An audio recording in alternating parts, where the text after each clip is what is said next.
أعوذ بالله من الشيطان الرجيم. بسم الله الرحمن الرحيم. اللهم صل وسلم على سيدنا محمد وعلى آله وصحبه أجمعين. اللهم إنا نسألك من كل خير ما سألك من نبيك وحبيبك محمد صلى الله عليه وسلم، ونستعيذ بك من كل شر ما استعاذك منه نبيك وحبيبك محمد صلى الله عليه وسلم. اللهم لا تدع لنا ذنبا في هذا المقام إلا غفرته، ولا مريدا إلا شفيته، ولا حاجة من حوائجنا في هذه الحياة إلا أعنتنا على قضائها يا رب العالمين. اللهم ربنا آتنا ما وعدتنا على رسلك ولا تخزنا يوم القيامة إنك لا تخلف الميعاد. وصلى الله وسلم على سيدنا محمد. سبحان ربك رب العزة عما يصفون وسلام على المرسلين والحمد لله رب العالمين. Mga kababayan, ang pambansang awit ng Pilipinas. Kayang magiliw, telas ng sinangalan, alam ng puso, sa dikit mo'y buhay. Lupang hinirang, tuyag ka ng magiting, sa manlulupin, di ka pasisitin, sa nagagang tutok sa simoy at sa langit mong pagaw, ay hinagang tulad, awit sa pagkayang minamahal. Ang isang ng matawad mo'y tagumpay na nag-iindig, ang bituin at araw niya kailan ang may di magdidinig. Luman ang araw ng walhagit pagsinta, buhay langit sa piling mo. Ang inigaya ng pagkay mga api, ang mamatay ng dahil sa'yo.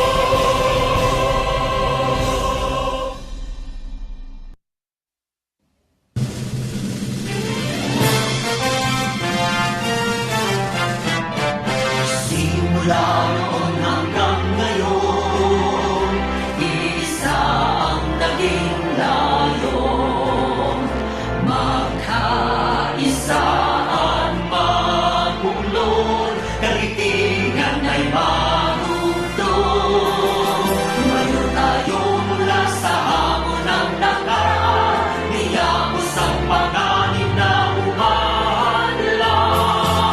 Pinangako sa puso at paniniwala, ang ginhawa para sa kabataan. Bangsamoro ay tagumpay, bunga ng pawis, sugo at buhay. Kapayapaan, katarungan, ay ating nang nakamtan. Alhamdulillah, alhamdulillah, pagpalain Bangsamoro. Bangsamoro, Bangsamoro, lagi kang mamahalin. Walang pipigil sa damdamin, mga pangako'y tutuparin.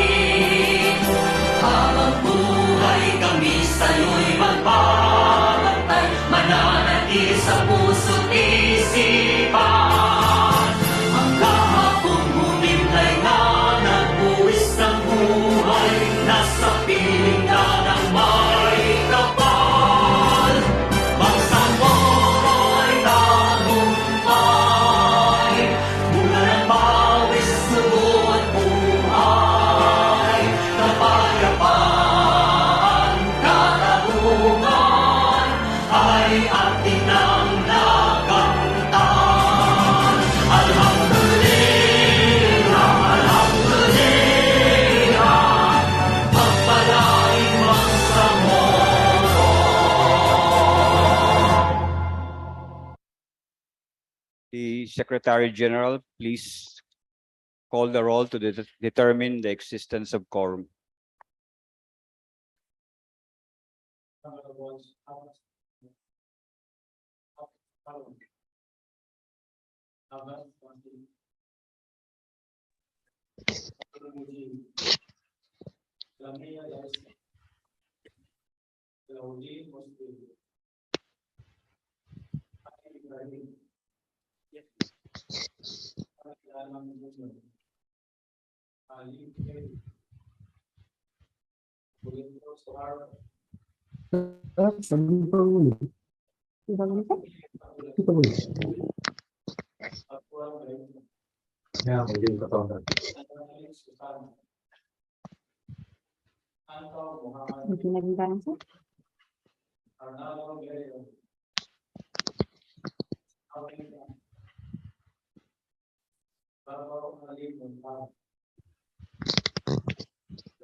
Present. Present.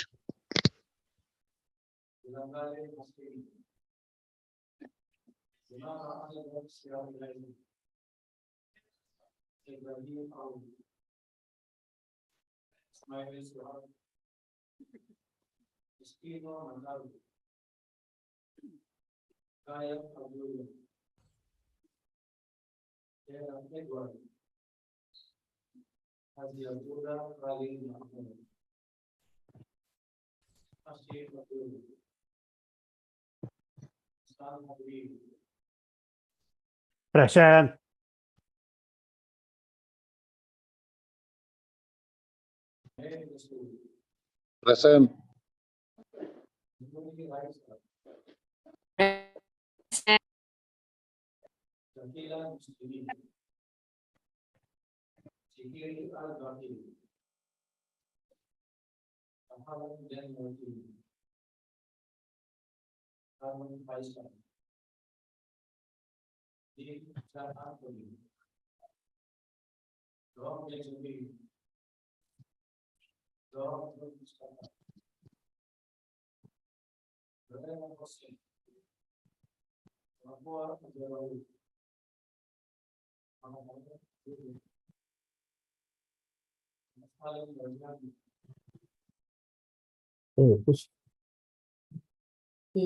That was it.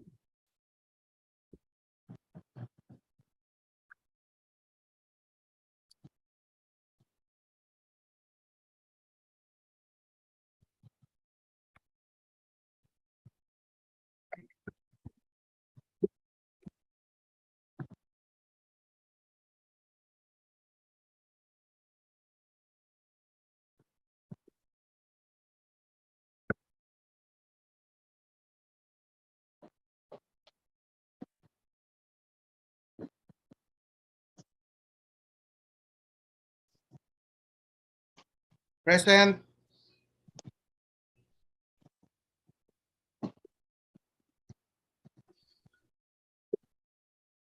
Kailangan.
Over.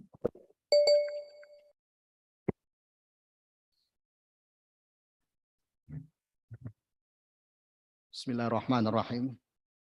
Alhamdulillah wa bihi nasta'in. Assalamu alaikum wa rahmatullahi wa barakatuh. Mr. Speaker, on the basis of the roll call, with 48 members of the Parliament physically responded to the call and 10 responded via Zoom. The For a while, honorable for a while, members of for a the while. Parliament Let me who ask responded to the Zoom were as follows. Honorable MP Bay Maleha Kandaw, Honorable MP Jamila Ramos, Honorable MP Mohagir Iqbal, Honorable MP Raisa Jajuri, Honorable MP Shia Ileha Dumama Alba, Honorable MP Hatim Hasan, Honorable MP Abdul Karim Miswari, Honorable MP Rasul Ismail, Honorable MP Dan Martin Kahalan. Mr. Speaker, to include the members of the Parliament who responded via Zoom, we have 58 MPs responded both physically and virtual. Therefore, we certify, Mr. Speaker. For a while, for a while. Okay. Floor leader, what can you say about those present in the Zoom? Good afternoon, Mr. Speaker. In view of the super typhoon Karding, we acknowledge that there is the impossibility of travel and the cancellation of flights. So we certainly welcome our members who are now in the Zoom. Mr. Speaker, with the manifestations of the honorable floor leader, we therefore certify, Mr. Speaker, the presence of quorum. With the certification. Just based on the rules, Mr. Speaker, so we are now considering those in relation to super typhoon because the last time we listed is those only with health conditions.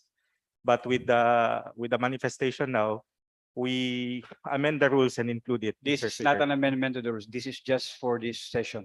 Okay, thank you, Mr. Speaker, for that. No, Mr. Speaker, I just want to clarify that in our last discussion on the rules, we approved the exception of impossibility of travel as arising from force majeure or such as this particular super typhoon that covers Okay, under that's force duly majeure. noted. I think the gentleman from Lumba Bayabao is clarified on that matter now. With the certification of the Secretary General as to the existence of the quorum, we will proceed with today's order of business. Floor leader. Good afternoon, Mr. Speaker. Good afternoon, fellow members of the Parliament, and greetings to all our secretariat and the staff who are here and the guests in the gallery. Maayong hapon, good afternoon. Before we proceed, Mr. Speaker, I move to amend the order of business to include immediately after agenda number 6, the election of the Deputy Speaker in adherence to the rules providing that which we have approved in the last session where we approved that there will be 8 deputy speakers. Which part of the order of business is amended That here? will be that will follow The reading of the journal? yes, after the reading, yeah. Okay. Mr. Speaker. There is a motion to amend the order of business to include after the reading of the journal, the election of another deputy speaker. It's been seconded. There being no objection, the motion is approved. Is there any other amendment, floor leader? Mr. Speaker, we also noticed that in the order of business, we were not able to include the business of the day. So we propose that we include that also by way of amendment. That will be after unfinished business, Mr. Speaker. There's a motion to amend for another amendment of the order of business to include the business for the day. There in the second. There being no objection, the motion is approved. Floor leader. Mr. Speaker, the next item in the order of business is the reading and approval of journal of the previous session. Mr. Speaker, I move to dispense with the reading of the journal of the previous session, and I further move to approve the same subject to style. There is a motion to dispense with the reading of the previous journal and further motion for the approval of the same. Is there any second? There being no objection, the motion is approved. Thank you, Mr. Speaker. We are now in the reference of business. Okay. Yes. Before we proceed with the reference of business, we will tackle the election of the deputy speaker. 1 minute suspension, Mr. Speaker. Session is suspended for 1 minute.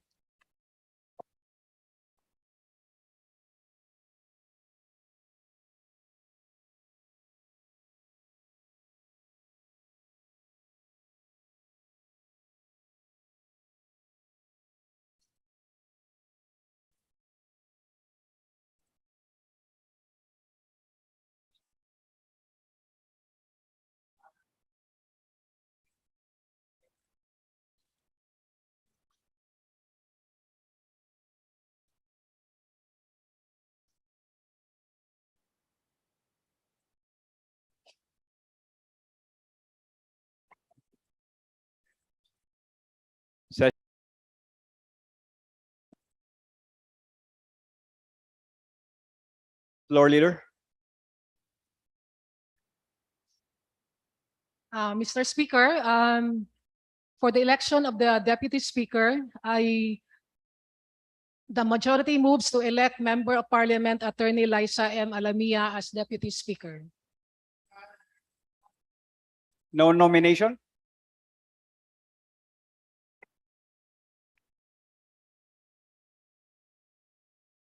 Oh. Yeah.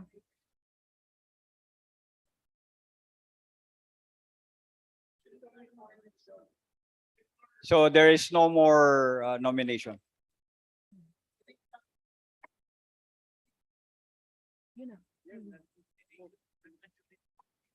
So what will be now the next move of the chair if there is no nomination?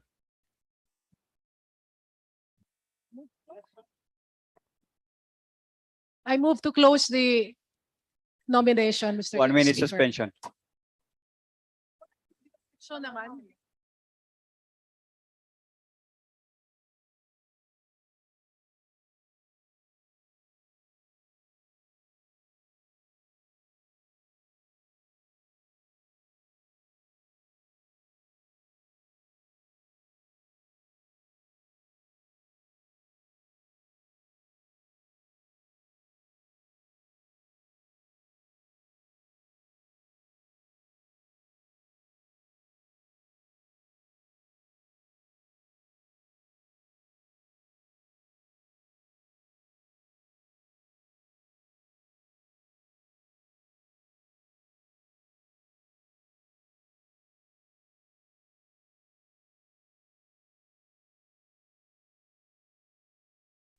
Assalamualaikum. Waalaikumsalam. Waalaikumsalam warahmatullahi wabarakatuh.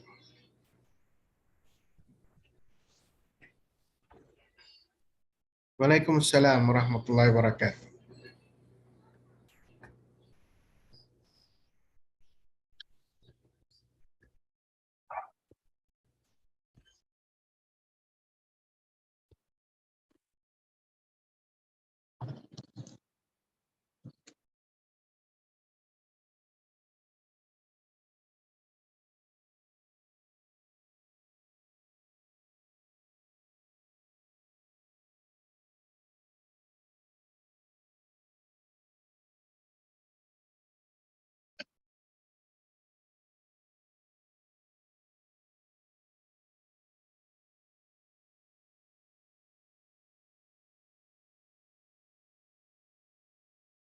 Assalamualaikum Rasul. Waalaikumsalam. Hello, sir. Bakit mahina itong volume ko? Okay, yata kayo. Yes, attorney.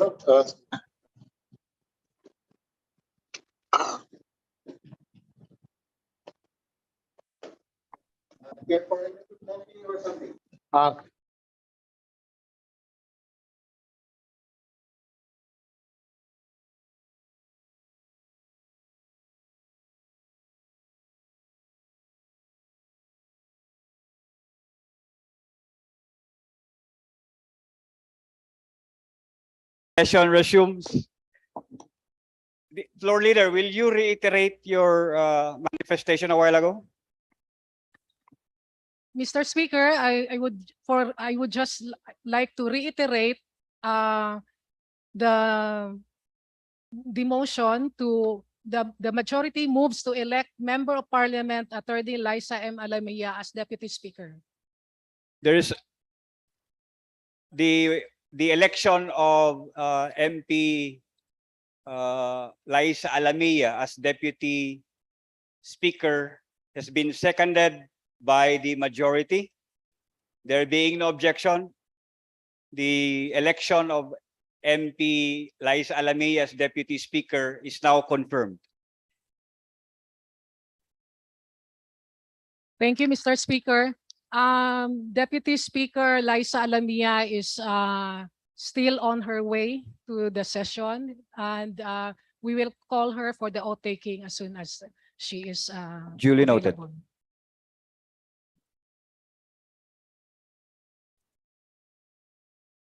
We will now go to the reference of business. Mr. Speaker, we are now under item number 7 of the order of business, bills on first reading.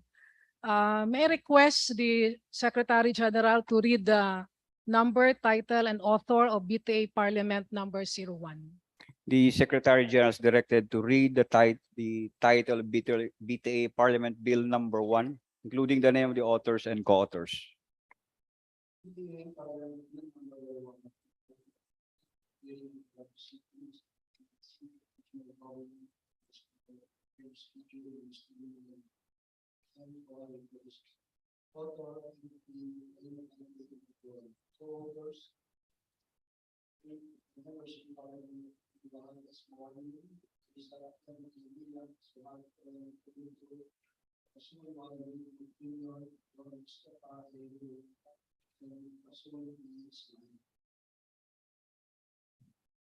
Mahina yata, hindi natin marinig.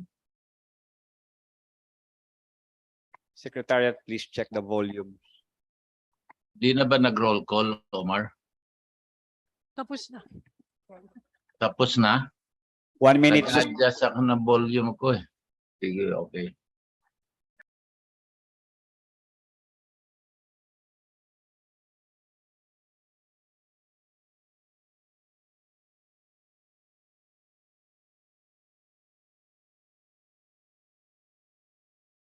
Session resumes. Mr. Speaker, may we now call on bill number 2. The Secretariat is directed to read the title of BTA Parliament Bill number 2, including the name of the authors and co-authors. BTA Parliament Bill number 2 entitled An Act Constituting the Bangsamoro Parliament's Council, BPC, defining its mandate and functions, providing funds therefore and for other purposes. Author, Member of the Parliament Baintan A. Ampatuan, co-authors, Members of the Parliament Amil Bahar S. Mawalil, Liza M. Alamia, Suharto M. Ambuludto, Rasul Y. Mitmug Jr., Don Mustafa E. Loong, and Rasul E. Ismail. Mr. Speaker, this is a private member bill, and so we would like to invite our fellow members to, if you wish to be a co-author of this particular bill, kindly fill up the forms that are in your kit. Same also with bill number 1. Yes, the Deputy Floor Leader, what is your concern? I have not received the new rules, but I've been reading the rules and many other rules. In the first reading of bills such as this, it is stated that the member author of the bill should be asked to declare in plenary whether the bill is a private bill or a government bill, a cabinet bill. If it is a private bill, then it should be the principal author who will request if there are other members who wants to be a co-author so that there will be no further delay. If there is none, then there is no need to mention that we have to submit all.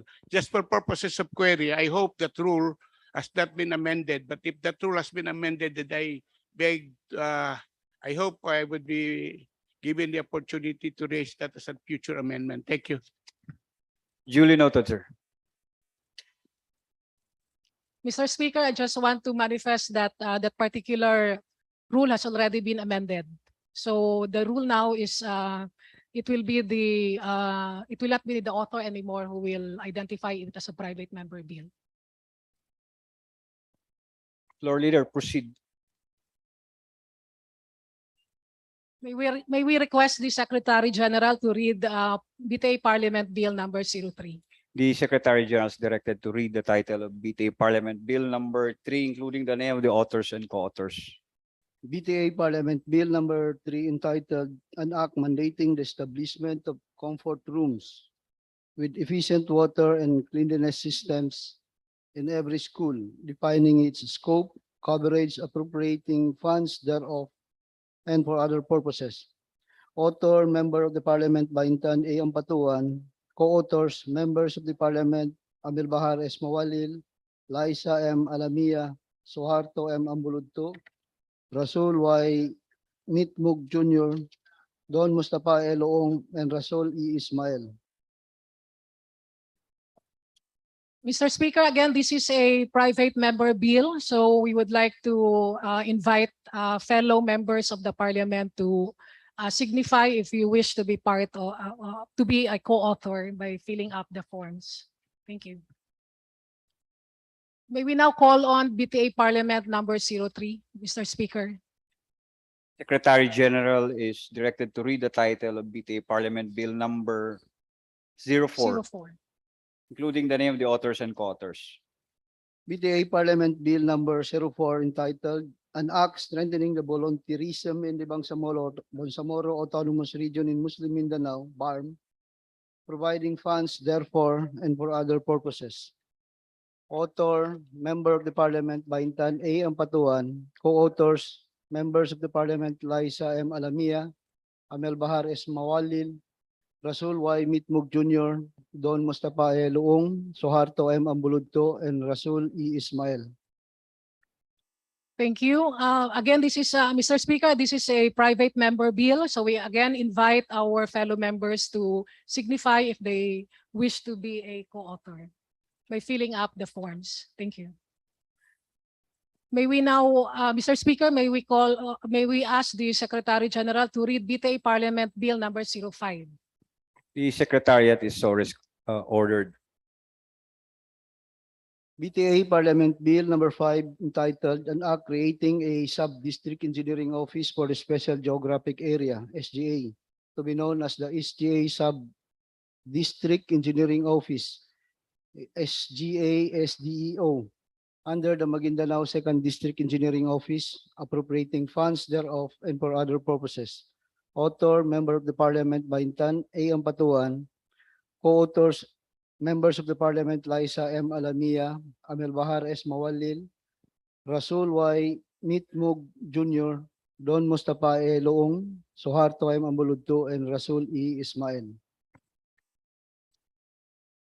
Mr. Speaker, again, this is a private member bill. The same manifestation for our fellow members if they wish to be a co-author. Thank you. Mr. Speaker, may we request the Secretary General to read the BTA Parliament Bill number 06. Thank you. The Secretary General is so ordered.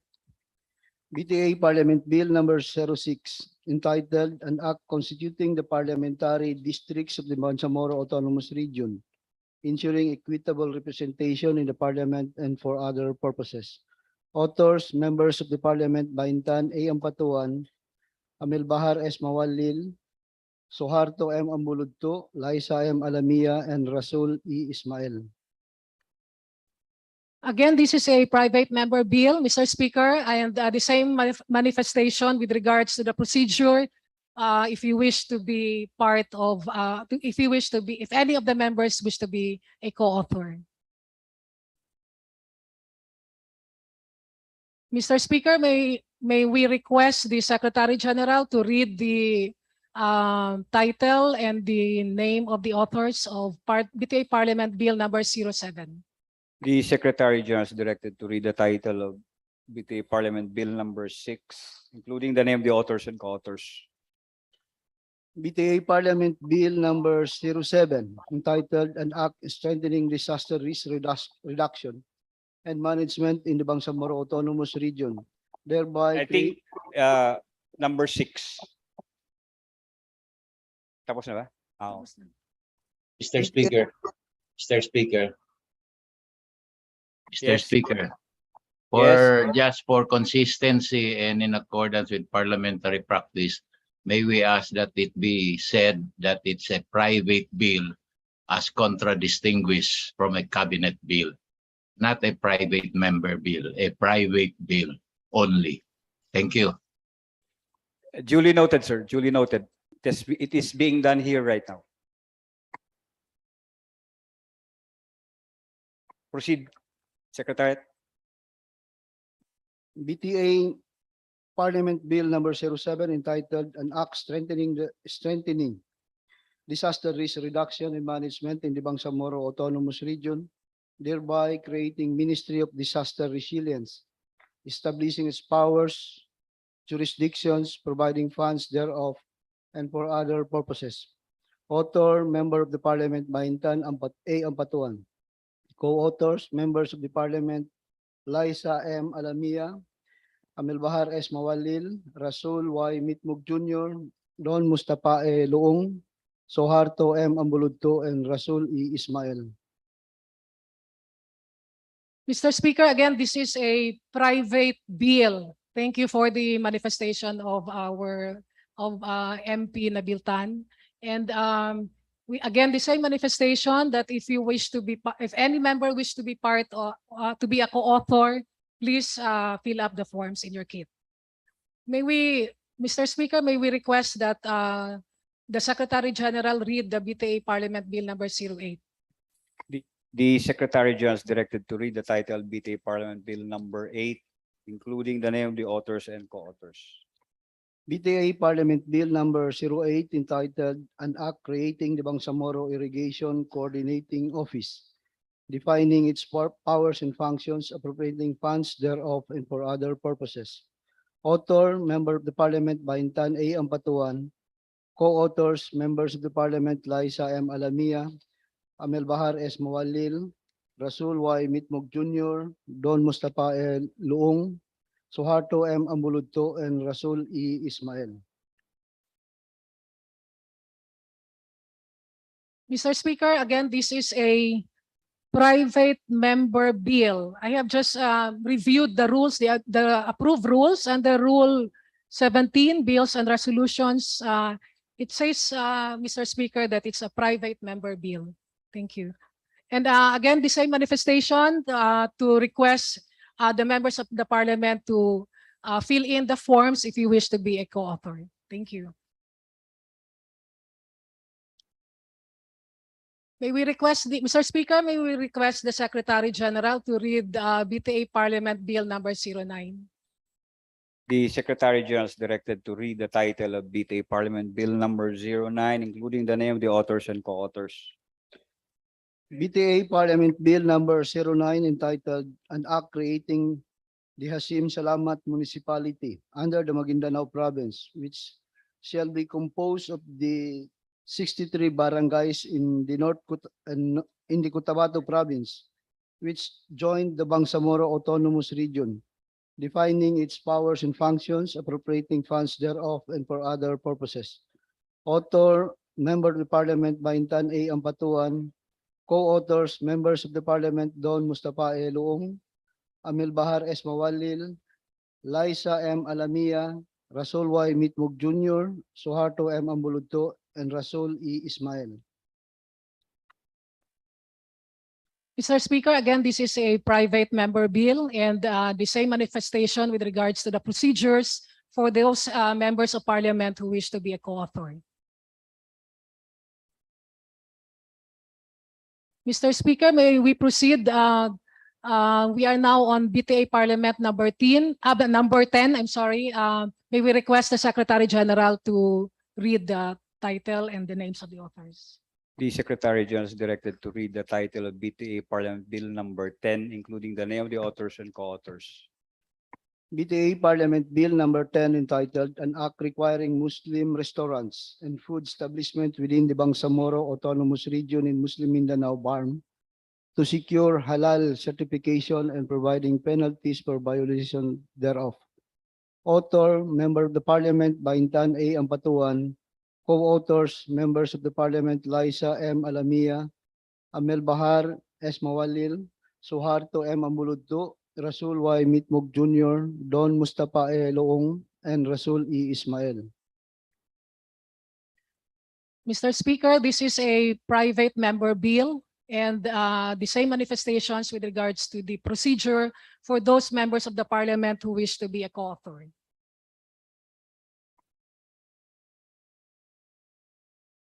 Yeah, floor leader, proceed. Mr. Speaker, we now go to item number 8, which is on the matter of bills on second reading. On BTA Bill number 29, Mr. Speaker, which is filed as a cabinet bill and entitled an 1 minute suspension.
One minute suspension.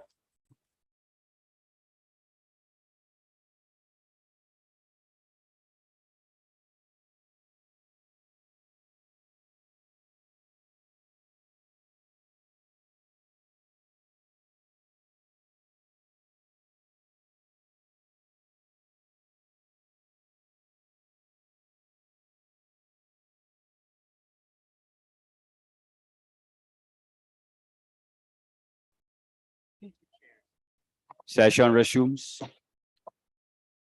Mr. Speaker, we now move to item B under Roman numeral 7, which is on resolutions, messages, memorials, and communications. First in the line is proposed resolution number 1. May I request the Secretary General to read the number, title, and author of proposed resolution 01. The Secretary General is directed to read the title of proposed resolution number 01, including the name of the author and co-authors.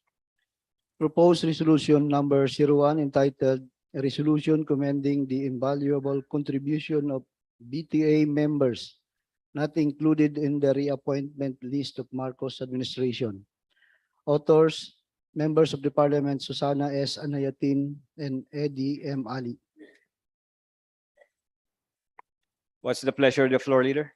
Mr. Speaker, I move that we treat this as a simple resolution, and I further move that we include this under the business of the day.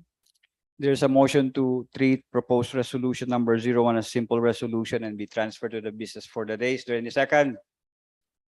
There being no objection, the motion is approved.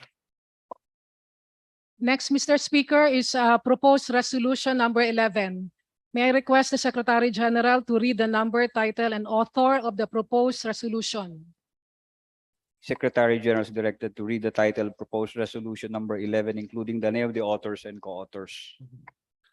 Proposed resolution number 11 entitled Resolution in Aid of Legislation Directing the Ministry of Health MOH to apprise the Bangsamoro Transition Authority BTA Parliament on the status and extent of dengue cases and deaths and the measures being undertaken in order to prevent increase of dengue cases in the Bangsamoro Autonomous Region. Author, Member of Parliament, Baintan A. Ampatuan. Co-authors, Members of the Parliament, Amil Bahar S. Mawalil, Liza M. Alamia, Suharto M. Ambuludto, Rasul Y. Mitmug Jr., Don Mustafa E. Loong, and Rasul E. Ismail.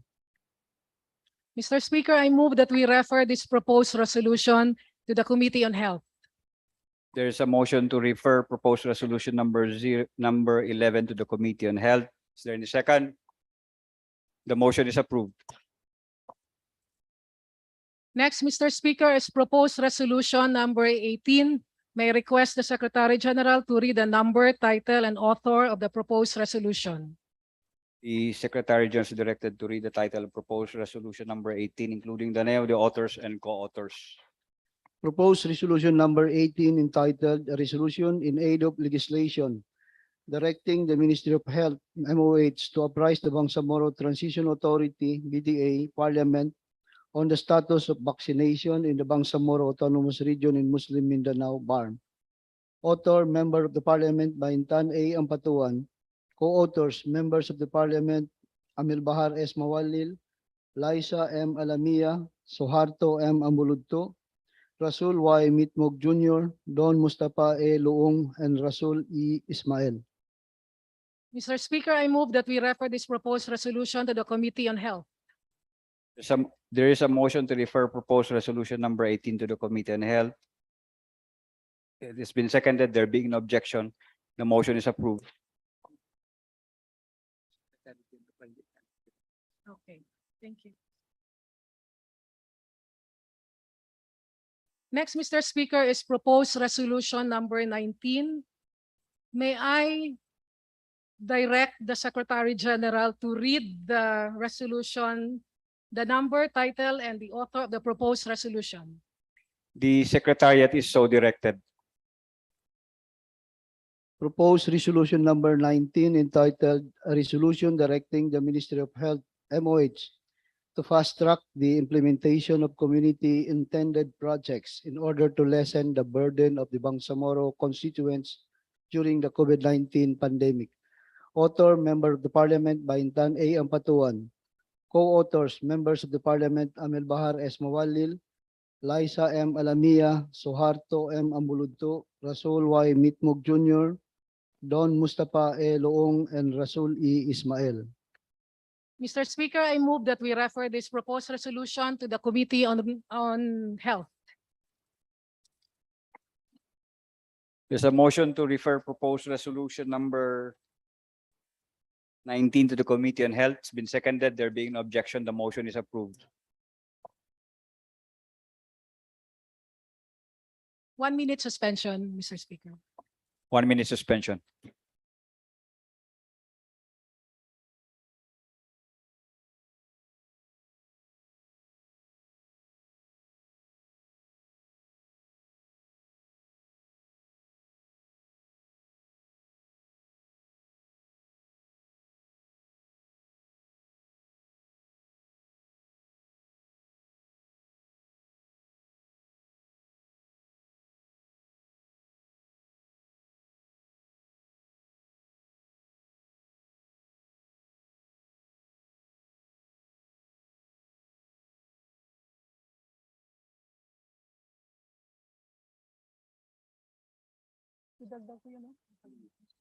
Session resumes. Mr. Speaker, I move that we go back to resolution number 20. We missed this particular resolution. So may I request the Secretary General to read the title and the author of this proposed resolution. The Secretariat is so directed. Proposed resolution number 20 entitled A resolution requesting the Civil Service Commission, Bangsamoro Autonomous Region in Muslim Mindanao, CSA BARM, to devise a mechanism that will provide an opportunity for everyone to take the Civil Service Examination, CSE. Author, Member of the Parliament Baintan A. Ampatuan. Co-authors, Members of the Parliament Amil Bahar S. Mawalil, Liza M. Alamia, Suharto M. Ambuludto, Rasul Y. Mitmug Jr., Don Mustafa A. Loong, and Rasul E. Ismail. Mr. Speaker, I move that we refer this particular resolution to the Committee on Rules. There is a motion to refer proposed resolution number 20 to the Committee on Rules. It has been seconded. There being no objection, the motion is approved. Mr. Speaker, we will now proceed to the Mr. we Speaker, will now Mr. proceed to Speaker, the second reading of Mr. Speaker, just a manifestation, Mr. Speaker. Manifestations. Yes, the gentleman from Gang Sultan Kudarat. Mr. Speaker, I now calling the committees, all committees to start their committee meeting, maybe on their internal rules. Kung kinakailangan magkaroon sila ng internal rules, sana lahat ng committee ay magsimula na po magpa-schedule ng mga committee meetings so that they can really transact their business. No? Especially ngayon, may mga naka-repair na ng mga resolution sa mga committees. Sana magsimula na po magpatawag ng mga committee meetings sa mga committees dahil na-institute na po ito, na-convene na po, na-activate na po at ready na po ang mga committee meetings supposedly. So again, just a manifestation, Mr. Speaker, after the referral of this resolution, sana magpatawag na po ng mga committee meetings sa mga parliamentary and statutory committees, Mr. Speaker. Yes, duly noted. Yeah, the gentleman from Sultan Kudarat, you're also recognized. Thank you, Mr. Speaker. I'd just like to ask before we go on bills on second reading, if during the second reading under our rules, we are allowed to debate the bill. Because under the old rules, accordingly, there's a debate that will happen for the second reading. Under the new rules that we amended, is that still allowed, or the bill is already referred directly to the committee? May I ask the floor leader if he will allow MP Lanang Ali May I recognize, Mr. to speak in behalf of the floor leader? yes, Mr. Speaker. Mr. Speaker, I would like to clarify the question of MP Shak Mastura on the matter of the debate. There is no debate after the reading of the authorship speech, and the bill shall refer to the appropriate committee after reading of the authorship speech, Speaker. That's all, Mr. Speaker. Duly noted. Mr. Speaker, I move to defer the second reading of BTA Parliament Bill number 29 in view of the absence of the author, the principal author, Mr. Speaker. So we will defer that for in the next session. Mr. Speaker, Who is that? Nabil Tan, sir. You're recognized, Deputy Speaker Tan. Hindi po maliwanag sa akin yung sagot kanina. When do we have the debate? Hindi ba sa second reading? May first part but second part sa second reading ang debate? Hindi po maliwanag yung sagot kanina. May I be allowed, Mr. Speaker, Deputy Speaker Tago is recognized to after- answer the query. after the revision of laws, in order to simplify of the passage of the bills and resolutions, it was agreed in the plenary that the interpellation and debate should be done in the committee report. Because in the committee report also, there was a sponsorship message coming from the author. So doon na, para hindi na duble yung interpellation ng debate. I think that is the wisdom in putting that in the rules. Para hindi na maging duplicate yung interpellation ng debate. Kasi mag-interpellation ng debate kasi can states the interpellation ng debate during the committee report. So that's the explanation, sir.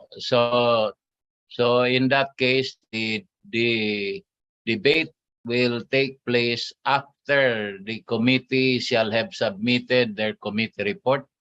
That's right, sir. Binabawas-bawasan natin yung ating pagkakataon matuligsa yung even from the beginning. Sa akin na medyo ano yon, dapat yon may debate na, and then babaunin ng committee for their appropriate adjustment at the committee level, and then pag report back ng committee, debate uli para makita. So kung gano'n na pala ang inamin natin na rules, shortcut natin ang proseso. But I will bow to the decision of the majority, especially the new minister installed of MOTC. Deputy Speaker Minister Popoy Tago. Sige sir, baka pwede natin balik-balikan yung rules. Katulad kanina, wala pong gumagamit ng private member bill. Baka nagkamali lang. Sa parliamentary practice, private bill lang dahil grupo-grupo yan nagpapile. At saka cabinet bill, grupo-grupo. Baka naman sa gusto natin magmadali amend yung rules, hindi na natanggal. Private member bill, but why you refer that as private bill? Ganon po yon. Pero kung ganon din ang inaprubahan sa rules, baguhin yung rules. Mali yung rules. Sige. Thank you. Thank you very much, Mr. Speaker. Thank you very much to our Deputy Speaker for raising that point. Thank you very much, Mr. Speaker. The gentleman from Sulu and Zamboanga City is recognized. Thank you, Majority Leader. Thank you, Mr. Speaker. Mine, I think, while the amendment has already been approved, I have not received a copy yet. Nonetheless, under the concept that the Parliament is supreme, any of those rules can be amended. So I will buy my time and look into the amended rules. While admittedly, This is not the amended rules. the new rules, the new rules. the new rules of the Parliament. While the new rules are still being worked out, I believe the idea of referring it to the committee and allowing only debate after the committee, we remove already the idea of the debate between the sponsor and the other members of the Parliament in order to buy time. But there are two amendments to be considered. When we have the committee report, it means that the bill submitted have been amended, because what will be reported will be the committee amendments.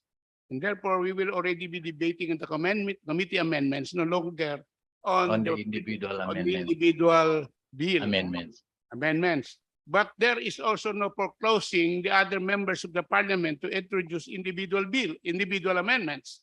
And after the individual amendment, my question is, do we still allow another debate on the individual amendment? The answer, faithfully, is No. yes, because the new amendment is a new matter. And as new matter, it has to be deliberated upon by the Parliament, as because of the concept that the Parliament is supreme in any parliamentary system. Thank you. I agree. Yes, Mr. Speaker, may recognize. The gentleman from Sultan Kudarat is Yes, Mr. Speaker, being the former majority floor leader of this august body, Mr. Speaker, I remember, Mr. Speaker, during the early age stages of our BTA Parliament, that was the rule. There was a debate on the after the reading or delivery of the authorship speech, Mr. Speaker. But we agreed to omit that rules, no?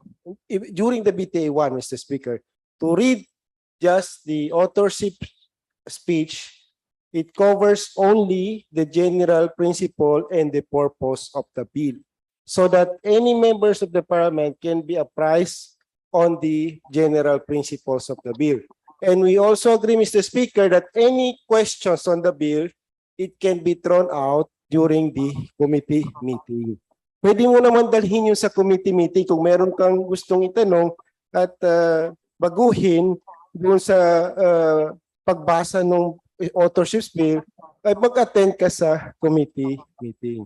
And yung debate ay doon mangyayari sa plenary session after the reading of the committee report, kasi ang binibigyan talaga ng pagkakataon na magdebate doon sa after reading and approval and adoption of the committee report ay yung mga members ng parliament na hindi po kasali doon sa committee. Kaya binibigyan sila ng pagkakataon na makipagdebate doon. Kasi kung ikaw ay member ng committee at pumirma ka doon sa committee report, ay hindi ka na po pwedeng sumali doon sa debate. Klaro po yan, unless may reservation ka. So yun po yung wisdom, kaya po merong rules na gano'n nakalagay sa rules. Kung may tanong ka after the authorship speech, ay mag-attend ka sa committee meeting. At kung hindi ka member ng committees, ay dalhin mo sa plenary yung gusto mo. So yun lang po, Mr. Speaker. Maraming salamat. I think we have dealt so much on the matter of rules. Mr. already. There is a pending motion. Manifestation, Mr. Speaker. What is that manifestation? Still Yeah, about on the rules, Mr. Speaker, I would like to manifest that we will be given even just an e-copy of the new rules tomorrow, Mr. Speaker, so that we have a common reference, Mr. Speaker, because we are talking of the previous and the new ones. We are even confused of what we are using already, Mr. Speaker. Thank you. The Secretariat is duly notified of that manifestation. Mr. Speaker, Mr. Speaker, I think we have already thoroughly discussed this particular issue with regards to the rules. And I think we are also, Mr. Speaker, we are going to have a copy of the approved rules. So may I proceed with the reading of No, the second reading? I still have not yet ruled on your motion on the deferment. Oh, yes, Mr. Speaker. There's a motion to defer second reading of BTA Parliament Bill number 29 in view of the absence of the author. It's been seconded. Is that an objection? This is just a manifestation, Mr. Speaker, considering the importance of the bill. And I think this government of the day sponsored bill. And we should not wait for the authorship speech. I mean, the presence of the senior minister here. There are other able members of this government that can deliver the sponsorship speech, considering the importance of the bill, so that by the next session, we Yes, will go the floor into leader, the- if there are other persons who will deliver the speech. Mr. Speaker, I just want to convey that the senior minister wants to personally deliver the authorship speech. This is a very important priority legislation. This is the electoral code. This is much awaited. And so let us give the senior minister the privilege of presenting to us this the authorship speech. So this will be unfinished business within the week? Yeah, okay. On There is- that note, Mr. Speaker, I will withdraw my considering the personal request of the senior minister to be the one to sponsor the bill. Thank you very much. There's a motion to defer second reading of BTA Parliament Bill number 29 in view of the absence of the author. second Who will the deliver motion. the authorship speech been seconded, there being no objection. Is that an objection? No more. Go on, rolling. What? It's not an objection, but it's support to Attorney Lorena's statement a while ago. About what? If there will still be discussions on the Bangsamoro Electoral Code, Parliamentary Bill number 29. I think there was no statement like that a while ago. No, it's Anyway, more, we will take note of your manifestation. The lady from Pagluman. I wish to express my statement on this, if it's okay with the I Deputy think we will have Speaker. to wait first for the author to deliver his Yeah. authorship speech before any manifestation can be made on the Relevant to that. BTA Parliament Bill. Okay, thank you. Mr. Yes, the Speaker, gentleman from Mr. Speaker, may we resolve the issue of deferment so that we can proceed with the yes. the There next is a bill on motion to second defer reading. unless that is an objection. The gentleman from No. Bayan. Mr. Speaker, this is not an objection. This is only a point of clarification. Because as presented here,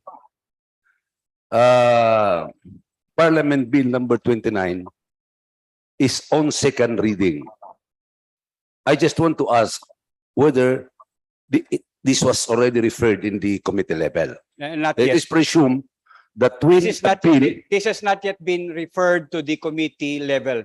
Committee level comes after, reference to the committee will come after the second reading and the delivery of the authorship speech. Okay, so therefore, if it is not yet referred to a committee, then there's no point of debating on this because we will have to come up with the report of the committee and wait for their findings. Yes, as is stated by the deputy speaker a while ago, debates will come after the committee report will be delivered by the committee in charge of the legislation.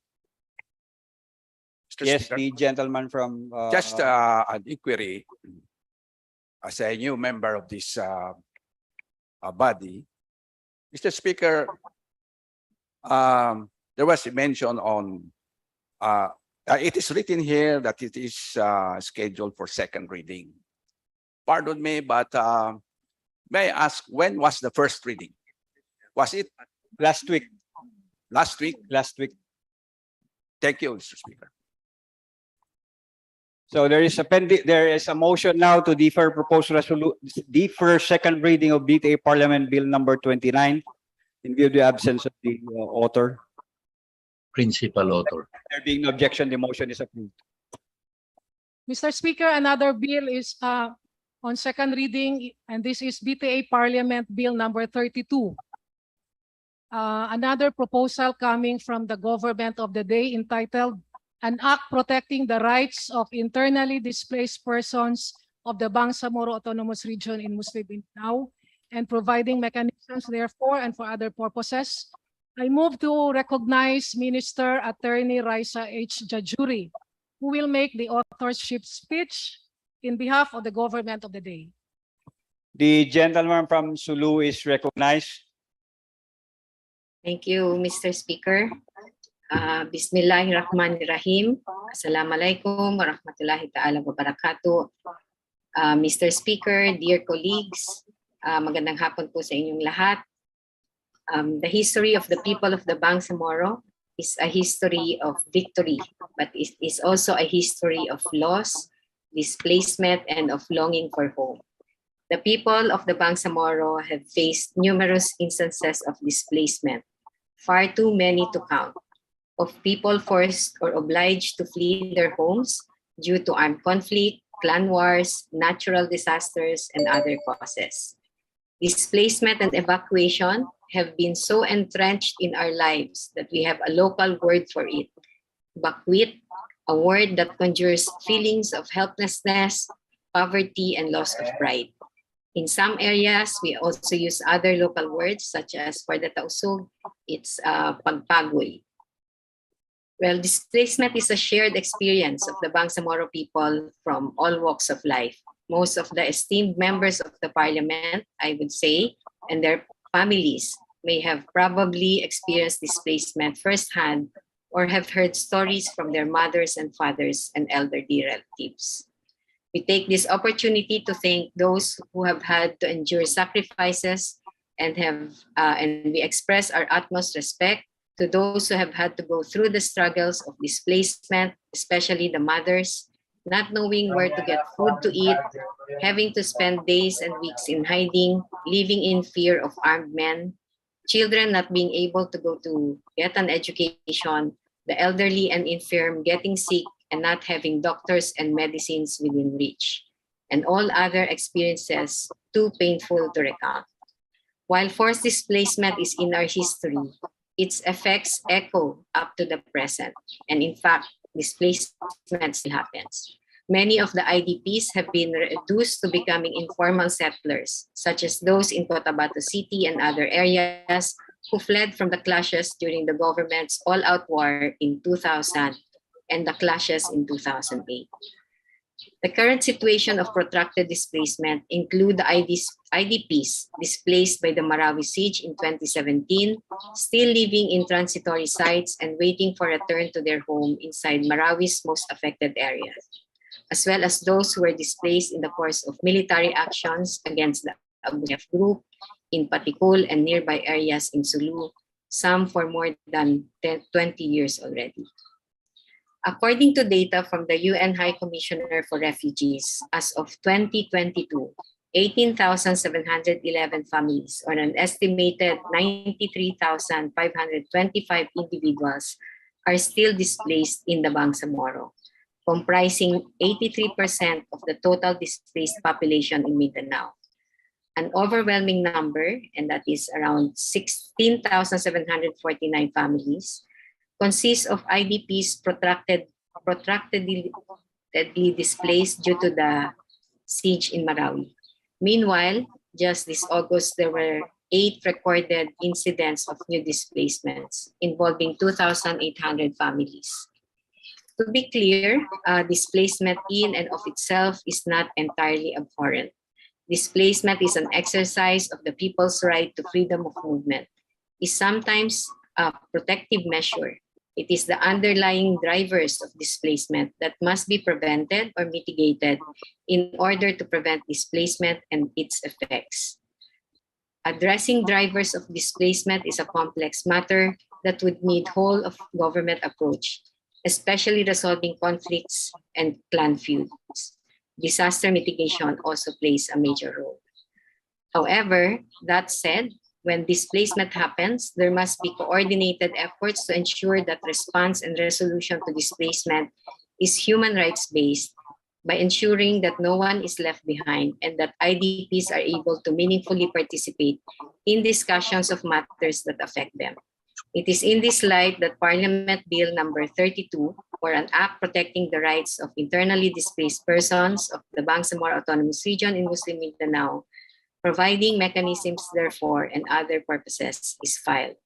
Bill number 32, or the IDP Protection Bill, shall ensure the protection of the rights of IDPs, consistent with the provisions of the Bangsamoro Organic Law and the principles enshrined in the 1987 Constitution, as well as standards set by the international humanitarian laws and human rights laws adhered to by the Philippines, including the UN Guiding Principles on Internal Displacement, or UNCID. The bill provides for a systematic approach to the issue of displacement. It gathers in one instrument all measures that will be undertaken in responding to and resolving situations of internal displacement in the Bangsamoro, and those involving the Bangsamoro population elsewhere. It shall also clarify legal mandates for Bangsamoro government agencies when it comes to IDP-related initiatives. Using the rights-based approach, Bill number 32 considers the need for the promotion and protection of the rights of IDPs to be integrated in the socio-economic development plans, strategies, and policies, particularly those intending for the rebuilding, rehabilitation, development of conflict-affected communities. The bill includes a full range of interventions and measures needed to prevent and address drivers of displacement, to the recognition and protection of the rights of IDPs during and after displacement.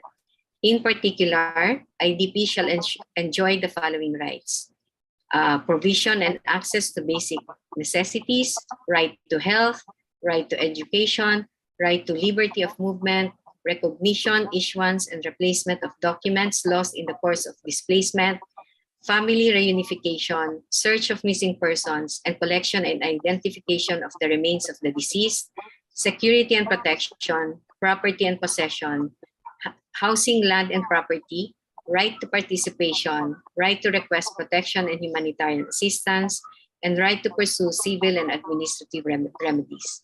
Importantly, Bill number 32 goes beyond the provision of needs, but looks at the pursuit of durable solutions for the IDP's return, local integration, or resettlement elsewhere in the country. A Bangsamoro internal displacement program shall be formulated, adopted, and implemented so that these measures and interventions are clearly spelled out with clear distribution of responsibilities among the different agencies. In order to operationalize this intervention, the bill proposes for the establishment of a council as a clear intergovernmental and interagency mechanism for policy integration, coordination, programmatic and implementation to improve efficiency in the management, governing IDP affairs across all areas of the Bangsamoro, including those situations requiring involvement and participation of national government agencies and LGUs outside of the Bangsamoro region's territory. A monitoring office shall serve as the Bangsamoro government's institutional and administrative focal point for IDPs and local internal displacement councils at the provincial, city, and municipal levels within the Bangsamoro shall also be put in place.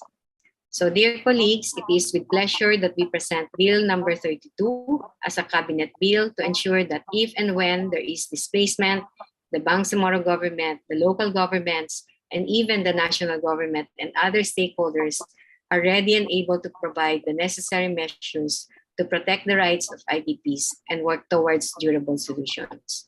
And for these reasons, we ask this august body to join us in the enactment of this law. Wassalamualaikum warahmatullahi ta'ala wabarakatuh. Salam warahmatullahi. Thank you very much. Mr. Speaker, I move that BTA Parliament Bill number 32 be referred to the Committee on Social Services and Development. There is a motion to refer proposed Parliament Bill number 32 to the Committee on Social Services and Development. It's been seconded. There being no objection, the motion is approved. Mr. Speaker, we now move to item number 11, business of the day. Mr. Speaker, we earlier moved that the proposed resolution number 01, a resolution commending the invaluable contribution of BTA members not included in the reappointment list of the Marcos administration as to this item on business of the day. May I call on, Mr. Speaker, may I call on the Member of Parliament, Susana S. Anayatin, the principal author of this resolution, to say a few words. The lady from Datuudin Sinsuat municipality is recognized. Thank you, Mr. Speaker. Good afternoon. Assalamualaikum, honorable members of this august body. Mr. Speaker, we consider them not as colleagues, but a valuable mentor and a friend. My colleagues in the August Chamber of BTA Parliament, this is an opportunity for us to express our profound appreciation and recognition for all the exerted efforts and time devoted by our non-reappointed contemporaries in the accomplishments and successes of the transition of the Bangsamoro Autonomous Region. This is the perfect time to recognize their boundless dedication, commitment, and hard work. In the past 3 years, they had displayed their excellence, skills, and proficiency in performing and complying specific mandates lodged to them by the Bangsamoro Organic Law, particularly in their legislative functions and activities correlated and incident to the upliftment of the Bangsamoro region. They had exhibited participation and cooperation by providing well-grounded advice, comments, and suggestions during the interpellations and deliberations in every session, either regular or special, are well recognized and indispensable in the success of the Bangsamoro government, as well as for consistently providing sound inputs, sharing creative thoughts and ideas, for the development of a more progressive Bangsamoro region is sincerely appreciated and commendable. In the prior years, Mr. Speaker, the BTA Parliament has surpassed challenges in every critical piece of legislation, established rules and progress, principles and values in the parliamentary procedure. It played a crucial role as well in the continuing assertion of Bangsamoro's right to self-determination and in establishing an autonomous region that would truly allow the Bangsamoro people to chart their own destiny. All these aspirations could not be possible without their constant cooperation, participation, and utmost knowledge of legislation. Therefore, Mr. Speaker, my dear colleagues of this great assembly, may this be also an occasion to articulate our gratefulness and how extremely fortunate we are to have a chance to know and work with them. Their talents, knowledge, and skills that we have learned wouldn't go unnoticed as it were remarkable and exceptional. Truly, it was an honor to have colleagues like them. It is our hope that our path and their path will cross again in the near future and once again continue to work with one goal, that is for the greater and progressive Bangsamoro region. In my conclusion, let me say that it is the chance that made us colleagues, but the fun and laughter made us friends. Therefore, it's not goodbye, but see you later.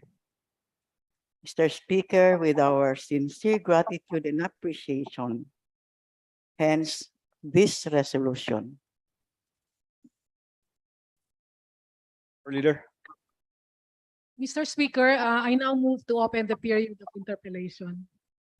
There is a motion to open the period of interpellation debate. The motion is approved.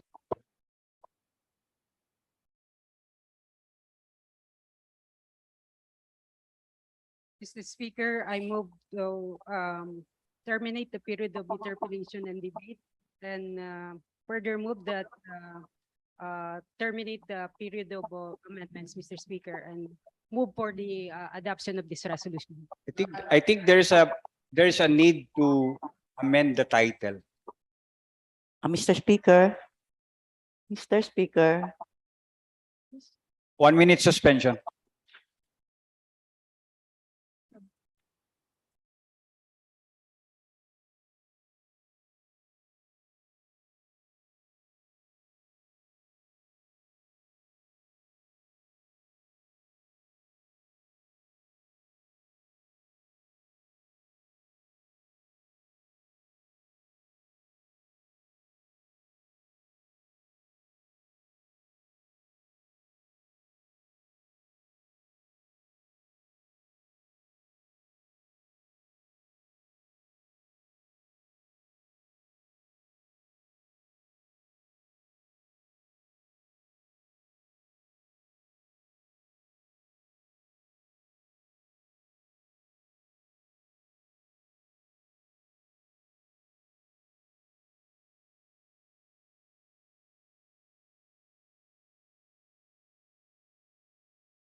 Session resumes. Mr. There is a Speaker. motion to terminate the period of interpellation. Yes, MP Susana. May I be allowed to read a manifestation from my co-author, MP Eddie Ali? He sent through SMS. Is that long enough to delay the process? Not so much, Mr. Speaker. Just few amendments on the I think title. there is now a motion. There is no need to read the manifestation anymore. Mr. Speaker, let it be submitted to the Secretariat for Just record okay. purposes. Just submit the manifestation to the Secretariat for record purposes. Thank you, Mr. Speaker. There is a motion to terminate the period of interpellation debate, and the to proceed with the approval of the motion subject to styles. There in a second. There being no objection, the motion is approved. Proposed resolution number 01, is approved subject to style.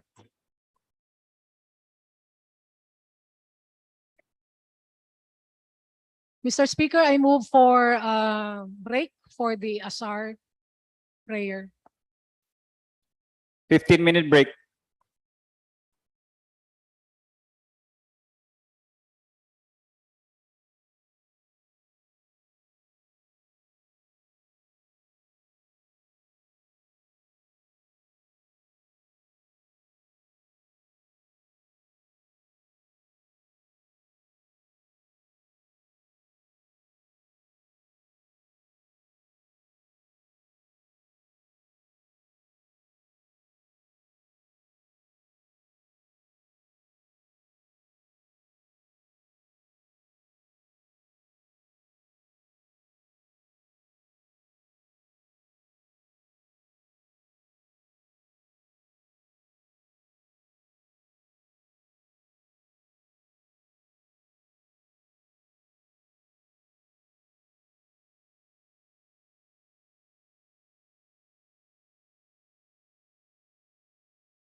rules are still suspended.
Session resumes. The Chief Minister is in the Parliament. Floor Leader. Mr. Speaker, we will now proceed with the presentation of the proposed Bangsamoro expenditure program for 2023. May I request that the Chief Minister be recognized together with the members of the cabinet to present the proposal and for the Chief Minister to deliver the message. Budget Acknowledge the message. presence of the Chief Minister, and he now has the floor.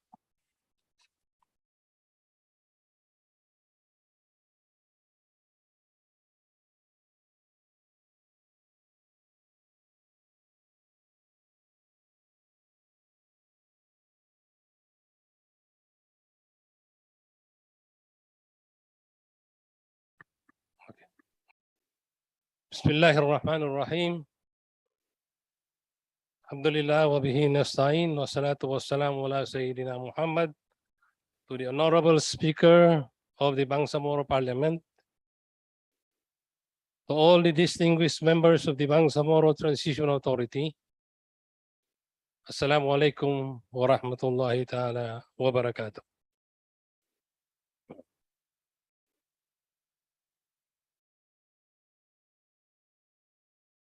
Another year for the Bangsamoro, another year to become better, inshallah.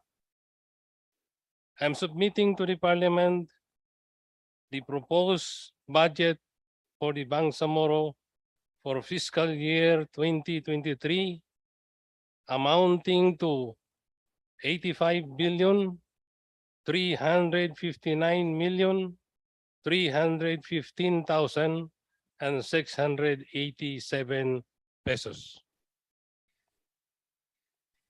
The proposed budget for fiscal year 2023 will hopefully bring us to that point in the future when connected from this point where we are now, will draw a line of sustained progress.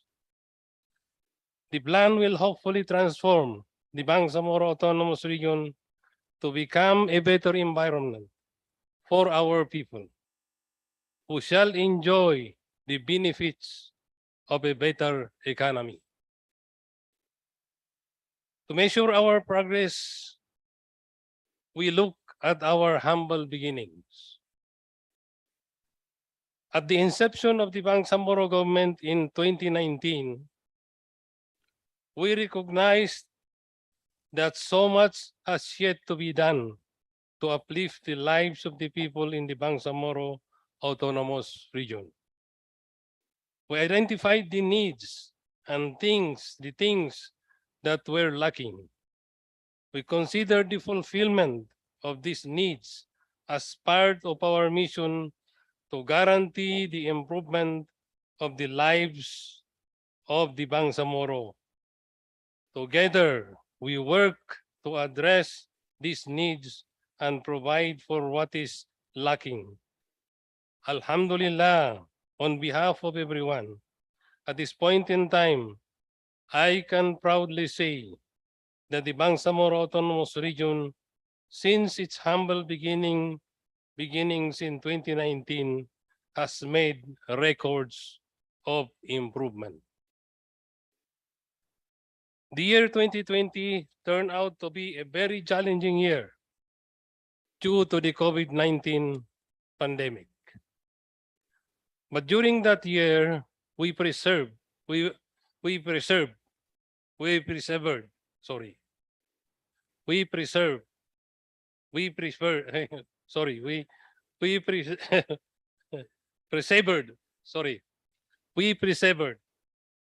Expectedly, all the regions of the Philippines, including BARM, posted declines in economic performance that year.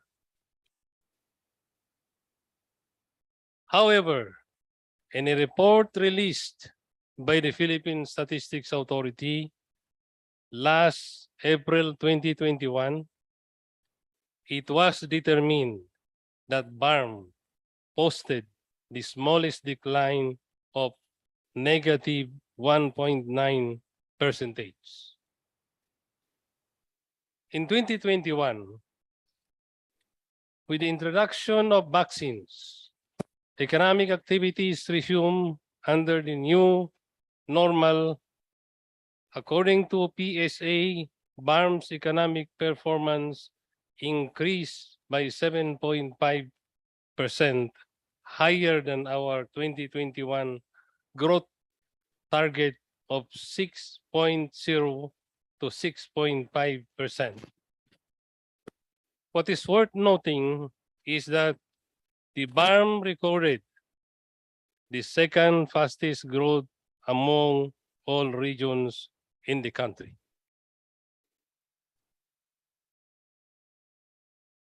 Our growth should be felt by our people. And we achieved that when our poverty incident was significantly reduced from 55.9% in 2018 to 39.4% in 2021. As I have said in my report to the Bangsamoro people, we recorded the highest and the only double-digit reduction in terms of poverty incidence in the whole country. We achieved this despite the ongoing pandemic and despite undergoing the difficult transition period. Having all these achievements that signify our growth, we have to continue to work together to sustain whatever gains we have and to further pursue greater heights. For it is true what they say, that, quote, Rome was not built in a day, but they were laying bricks every hour, unquote. Despite our growth and developments, we acknowledge the realities surrounding us.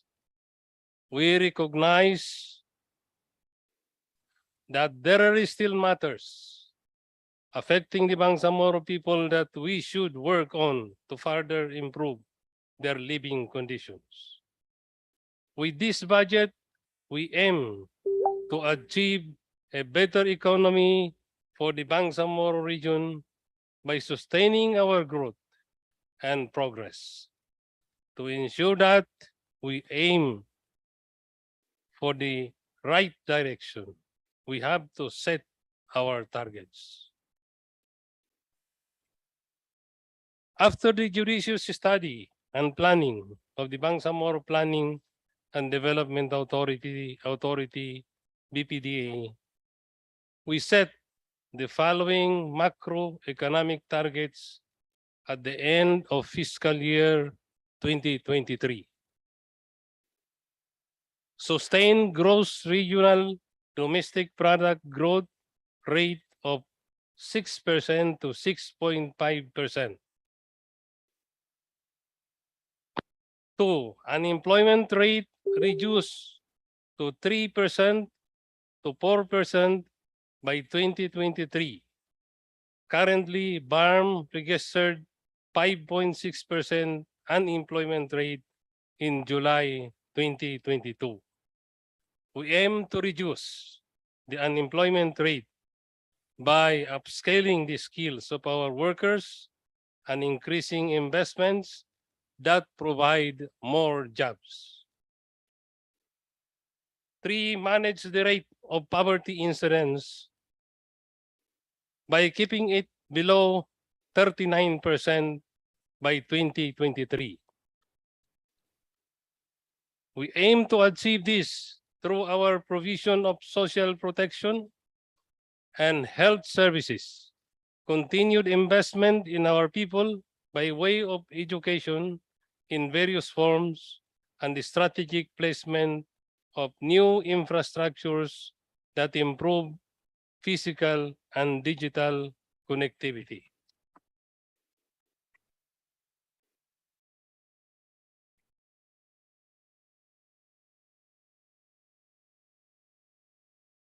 Part of a good streamlining process is knowing about resources. The proposed budget of the Bangsamoro for fiscal year 2023 have the following as fund sources. 64.755 billion block grant. This figure appears in the National Expenditure Program for fiscal year 2023 as an automatic appropriation for the share of BARM in the National Internal Revenue Tax collections of the BIR in the collections of the BOC in accordance with sections 15 and 18 of Article 12 of the Organic Law. 4.594 billion share from the national taxes, fees, and charges collected within the Bangsamoro Autonomous Region. This is in accordance with Section 10, Article 12 of the Organic Law. The same figure appears in the National Expenditure Program for fiscal year 2023. 5 billion Special Development Fund. Staying true to Article 14 of the Organic Law, this amount is devoted to the rehabilitation, rebuilding, and development of the conflict-affected communities. 10 billion 442 million savings from 2020. The savings from 2020 fiscal year operations due to limited movement will now be strategically used to augment the block grant, which was significantly decreased as a result of the application of the Supreme Court's Mandanas-Garcia ruling. With this reappropriation of our 2020 savings, we will have more enough fund source to provide for the budget of the Bangsamoro. 566 million local revenue collection estimates. At this juncture, we'll look at the different dimensions of the proposed budget. The budget, when dissected by expense classification, reveals that we have allocated 31.5 billion or 37% of the budget for personal services. This is compliant with the statutory limitation imposed on our use of funds, which states the total appropriation for personal services for one fiscal year shall not exceed 45% of the total revenue sources. The larger chunk of the budget amounting to 53.7 billion or 63% of the budget pertains to the cost of operation for service delivery or maintenance and other operating expenses in our investments in fixed assets for our operations in the different infrastructure projects we build for our people or the capital outlay.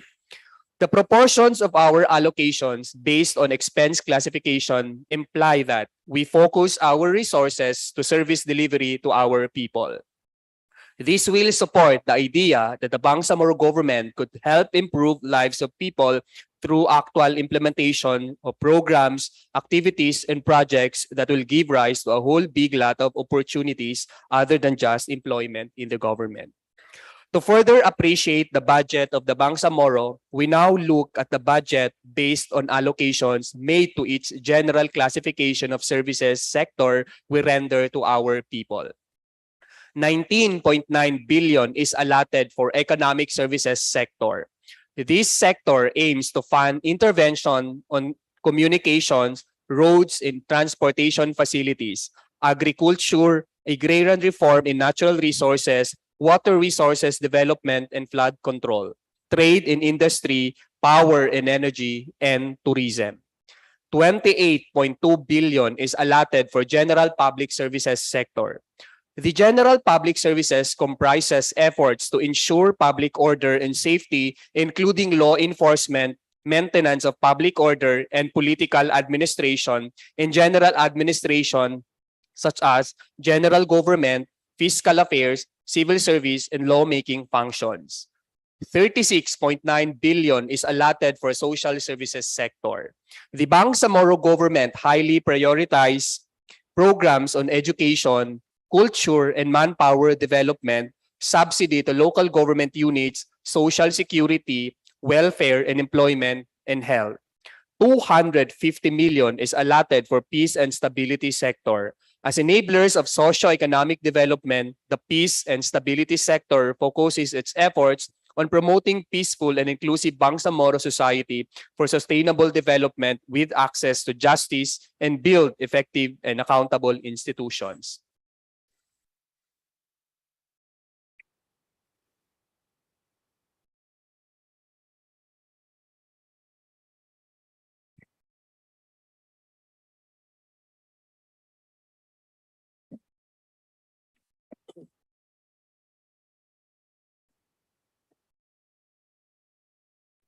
Nawala po.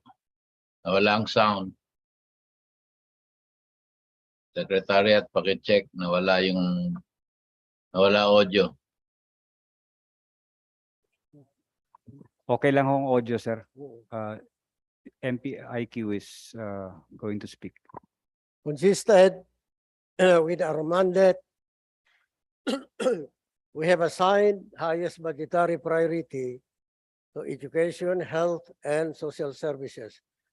Coming in among our top priorities are the investments in strategic infrastructure that will aid in bringing all our programs closer to the people and to boast more economic activities.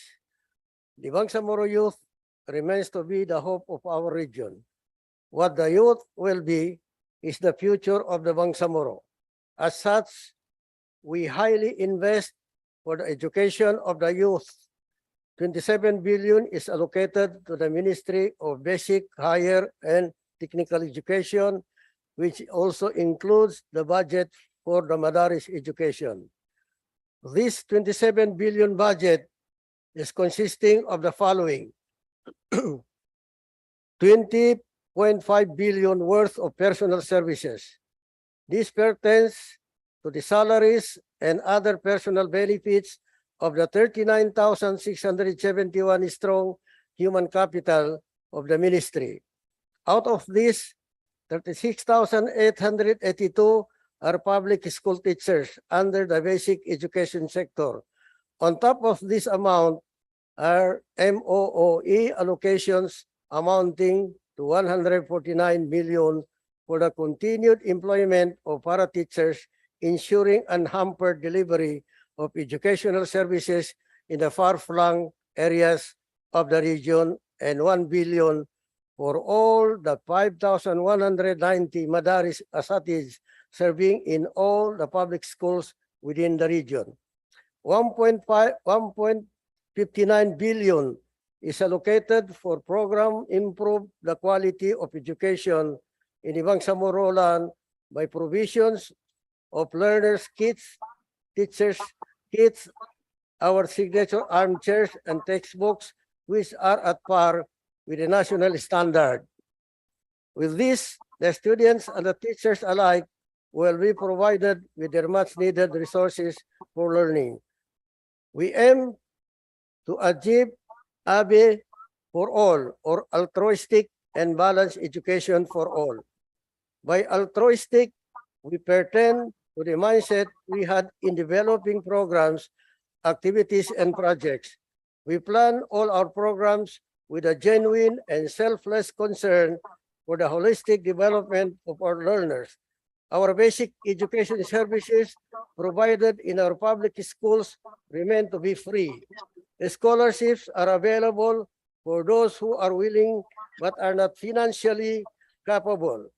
For higher education services, we have appropriated 235 million for tertiary education scholarships.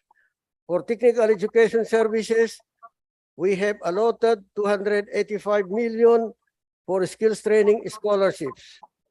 By balanced education, we mean to include provisions not just for the secular education of the youth, but also for madaris education amounting to 1.2 billion.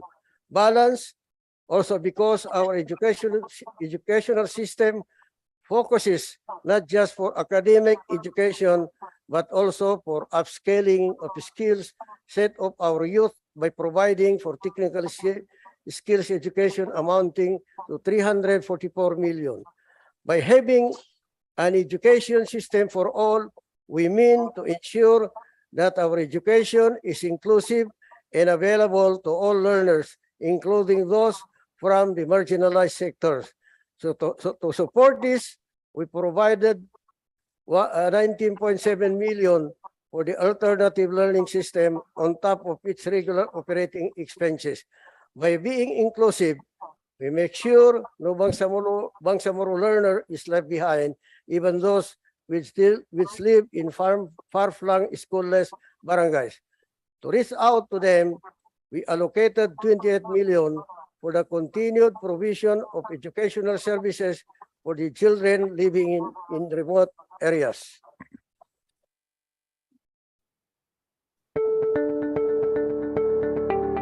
Altruistic Bangsamoro Education for All. As one of the key priorities of the Bangsamoro government, the education sector holds the highest budget allocation with a total of 27 billion pesos of the total fiscal year 2023 budget. The 27 billion budget is divided into 3 expenditure clusters. Personnel services amounting to 20.5 billion pesos or 75.41%. Maintenance and other operating expenses of 5 billion pesos or 18.43%. And capital outlays amounting to 1.6 billion pesos or 6.16%. All of these aim to strengthen the academic community, highlighting the following major programs. Project Iqbal, or Improve Quality Education in the Bangsamoro land, with an allocation of 1.5 billion pesos. Bangsamoro Respect, or Responsive Education System promoting effectiveness competency teaching, at 152 million pesos. Quick Response Fund at 100 million pesos. School-based management and operations amounting to 2.2 billion pesos. Bangsamoro Education Program with 431 million pesos allocation. Inclusive Education at 54 million pesos. Bangsamoro School Sports Program amounting to 23 million pesos. 235 million pesos for the provision of financial benefit to 4,200 scholars under the Access to Higher and Modern Education Scholarship Program. Higher Education Services at 113 million pesos. TVET Scholarship Program at 285 million pesos. Establishment of a municipal TVET training center in far-flung islands in BARM, amounting to 32 million pesos. TVET operating units at 18 million pesos. 139 million pesos for the improvement of Arabic education and Madaris standards and provision, and a total of 5,190 ISAL teachers will be hired under the Madaris Asatids program, providing A-level education on Islamic principles and values to children with an allocation of 1 billion pesos. One of the major leaps of the Bangsamoro government is the creation of the MFBM formula, which allows for better services and greater inclusivity for the Bangsamoro regional schools. Each classroom in every school in BARM has a budget amounting to 6,000 pesos for repairs and maintenance. Each teacher in BARM is given 10,000 pesos for traveling expenses, 10,000 pesos for training expenses, 5,000 pesos for supplies as cash allowance, 450 pesos for representation expense. Each school personnel is allocated 5,000 pesos for supplies.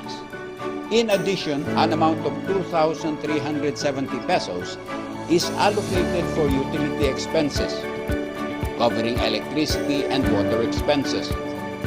Each learner shall be given 400 pesos for supplies and materials. Every school in the Bangsamoro region shall be given a total of 24,000 pesos for general services and janitorial and security services. 30,000 pesos shall be given to every school for communication expenses. Furthermore, a total of 39 million pesos shall be distributed to the 11 identified division offices in BAR.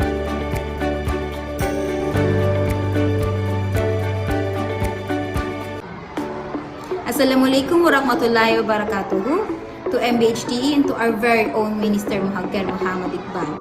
We would like to express shukran for giving us materials such as Riso machine, desktop, and bond papers. If not for this aid, performing our duty as educators would not be as easy. In this video, we relay our heartfelt gratitude not only for this but also for bringing Islamic education and values to the mainstream curriculum.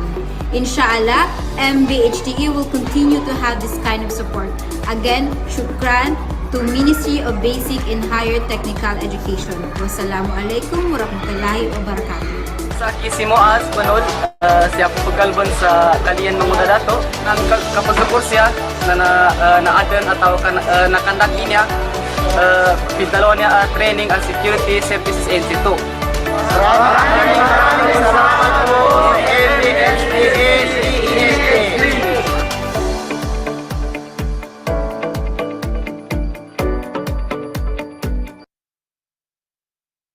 Like nurturing promising seeds, we shall all endeavor to take care of the youth so that they bloom into their full potential in the near future.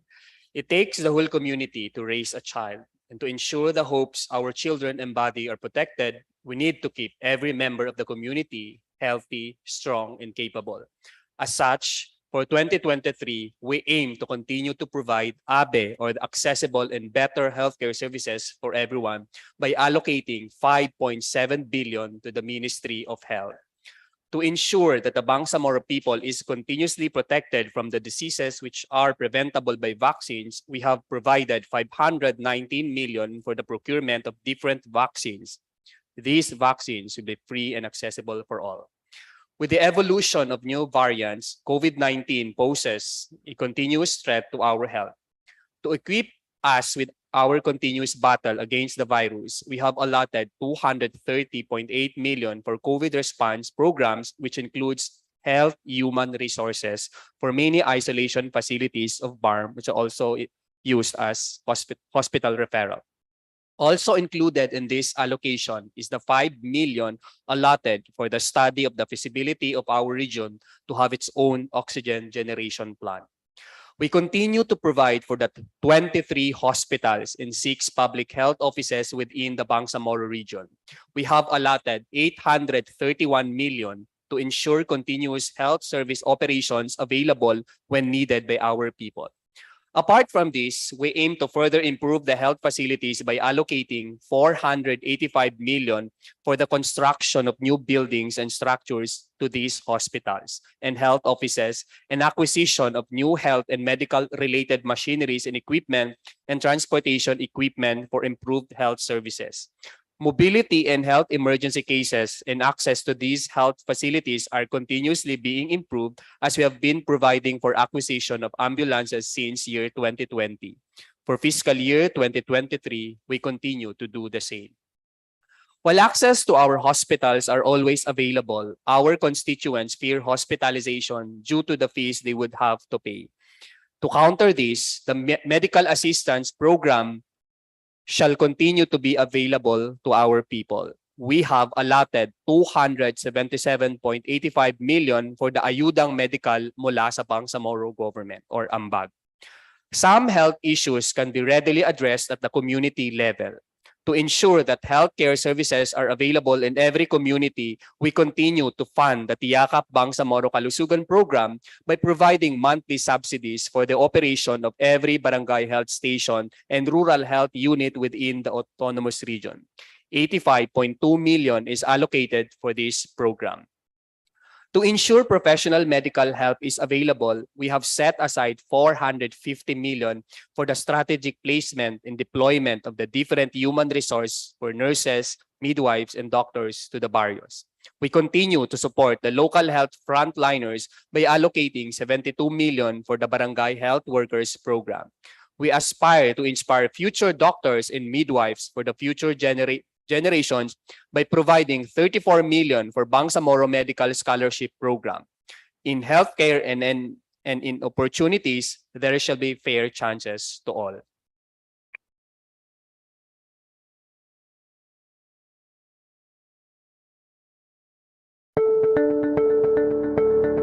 Accessible and better healthcare services for everyone. For 2023, the health sector shall have a total budget of 5.699 billion pesos. Its PS shall be 2.6 billion pesos, MOOE at 2.59 billion pesos, and CO at 494 million pesos. The health sector's budget is aimed at strengthening its 9 major programs. With the budget of 84 million pesos, the Tiyakap Bangsamoro Kalusugan program is intended to support the monthly operations of 1,010 barangay health stations and 133 rural health units. Each barangay health station shall receive 3,000 pesos, while rural health units shall receive 30,000 pesos. 6 million pesos shall be allocated for the series of complementary feeding programs under the nutrition program. 518 million pesos is intended for the procurement of vaccines under the National Immunization Program. For COVID response, 230.7 million pesos shall be allocated, inclusive of 5 million pesos for the feasibility study of oxygen generating plant. 1.3 billion pesos is planned for the access to curative and rehabilitation healthcare service. These shall be composed of 831 million for the operations of the hospitals and public health offices and 485.7 million for the construction or repairs of hospital buildings, procurement of medical equipment, furniture and fixture, and ambulance. 6.7 million pesos shall be allocated for the procurement of 45 sets of RX box devices under the research program. 450 million pesos for the Bangsamoro Human Resource for Health Placement. 72 million pesos is intended to support 6,000 barangay health workers in the Barn region. Each barangay health worker shall receive 1,000 pesos monthly allowance from the Bangsamoro government, and 34 million pesos shall be allocated to fund the scholarship of 75 medical students and 90 students of midwifery and other medical allied courses under the Medical Scholarship Program.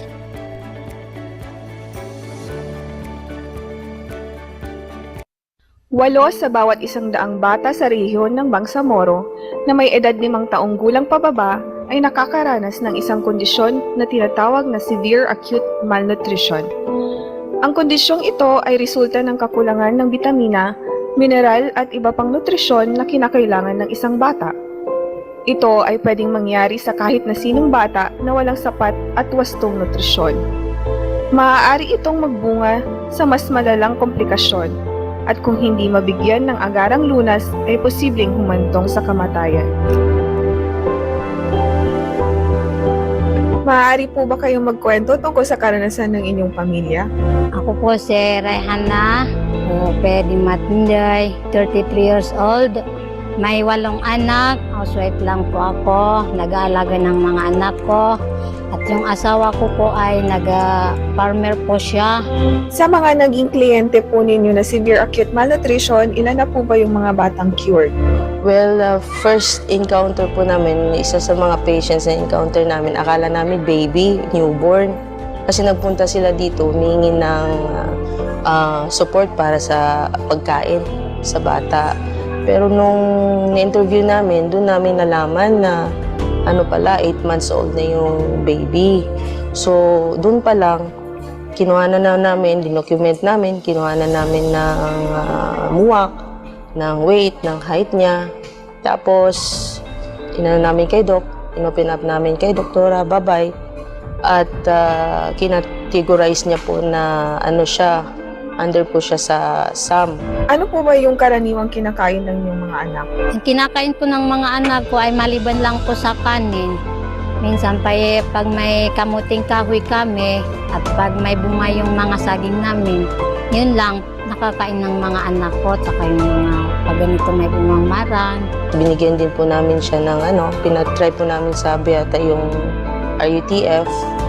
Okay naman po, na-accept naman po ng bata. Yun po yung isa po yun sa ginawa namin. Weekly visits po ang ginawa namin. Tapos isa pa pong irereklamo ng parents is yung pagkain nila. So humingi din po kami ng ibang tulong po sa other agencies. Paano po ba kayo napuntahan or nilapitan ng mga health workers natin? Nangyari po kasi yung nagagamot nila yung anak ko kasi house to house po sila sa amin. Umakyat po sila dito sa Barwa. Tapos yung mga anak ko ay tinimbang po nila, nalaman nila na mababa yung timbang ng anak ko.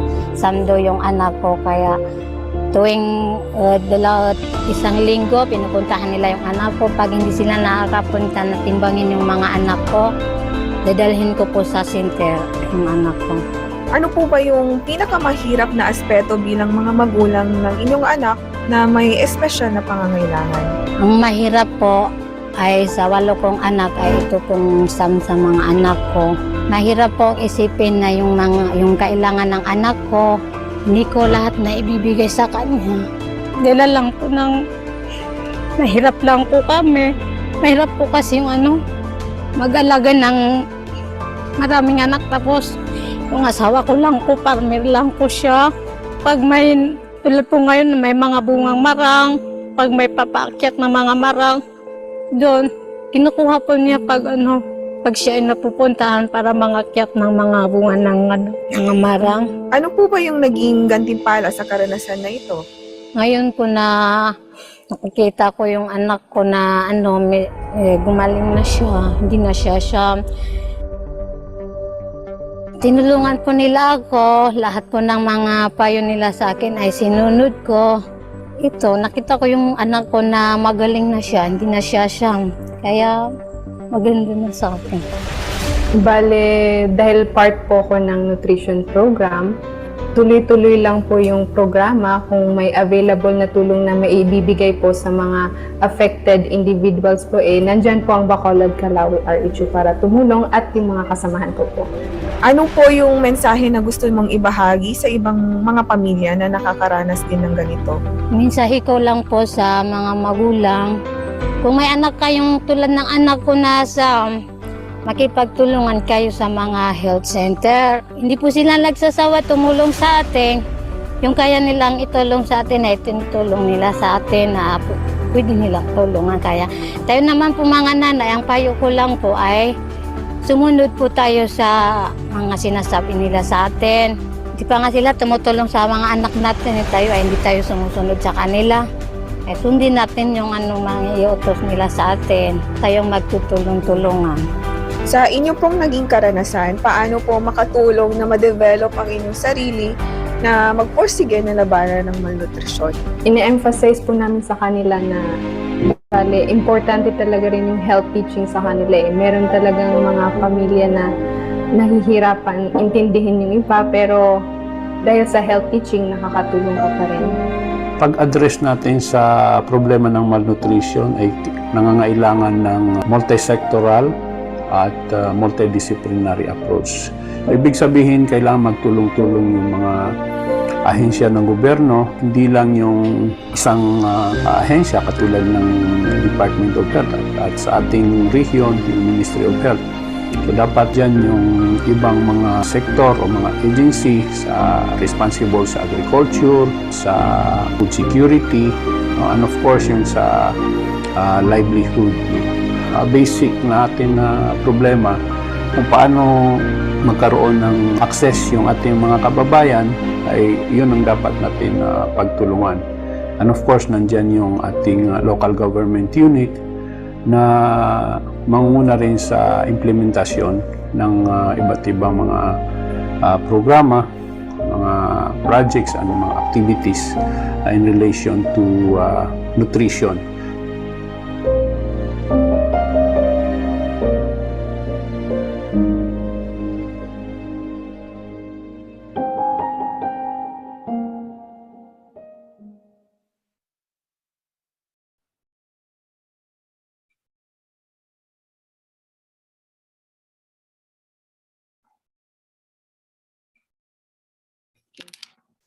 Achieving better sense of social equity. In many aspects of life, the Bangsamoro government aims to provide fair chances for all. As such, by way of the passage of this proposed budget bill, those who have less in life shall have more in law. For this purpose, we have provided for programs, activities, and projects in various ministries and offices to ensure social services are made available and social protection is afforded to those who need it, especially the members of the most vulnerable and marginalized sectors of the Bangsamoro society. We have allotted 2.9 billion in the Ministry of Social Services and Development to fund various programs, activities, and projects intended for the poor, the orphans, the widows, the internally displaced, the elders, and all other marginalized special sectors of our society. We have allocated funds amounting to 655 million for several programs intended to promote family and community welfare. Included in this budget is 508 million for the Unlad Bangsamoro program. Under this program, MSSD shall diligently assess the status of each family in the community and provide the necessary interventions, either in the form of rice subsidy, educational assistance for their children, skills training, or livelihood seed capital. With the various kinds of social interventions, we aim to address the needs of the identified family beneficiaries, not just for their survival, but also the improvement of the quality of their lives. In a study by MSSD, we have identified that our brothers and sisters who belong to the Sama Dilaut or the Badjao tribe as among those sectors of society that need focused government intervention. A comprehensive and integrated delivery of social services for Badjao, dubbed as Layag Badjao program, was supported by allocating 67 million for that purpose. For the Child and Youth Welfare Program, we have allotted 147 million. Under this program, we have set aside 90 million for Kupkop program, which is intended for orphans. We also acknowledge the challenges being faced by our community daycare workers in taking care of the children of the community. As such, a new program was introduced which aims to augment the honorarium of the second parents in the communities. 20.3 million is set aside for that purpose. Another program is devoted to assist the older persons and persons with disabilities in the Bangsamoro region. A total of 253 million is allocated for the effective implementation of this program for our dear senior citizens and physically challenged individuals. They will be given assistive devices, healthcare packages, and financial assistance so that their welfare is guaranteed, with utmost respect for their sense of human dignity.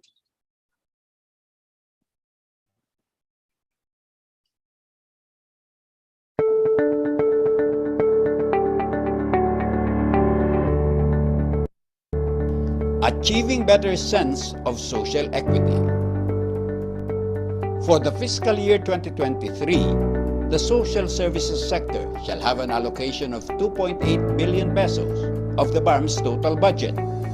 Of this allocation, 2.5 billion pesos is intended for maintenance and other operating expenses, 300 million pesos for personal services, and 69 million pesos for capital outlays. The social sector budget shall be divided among its 18 programs.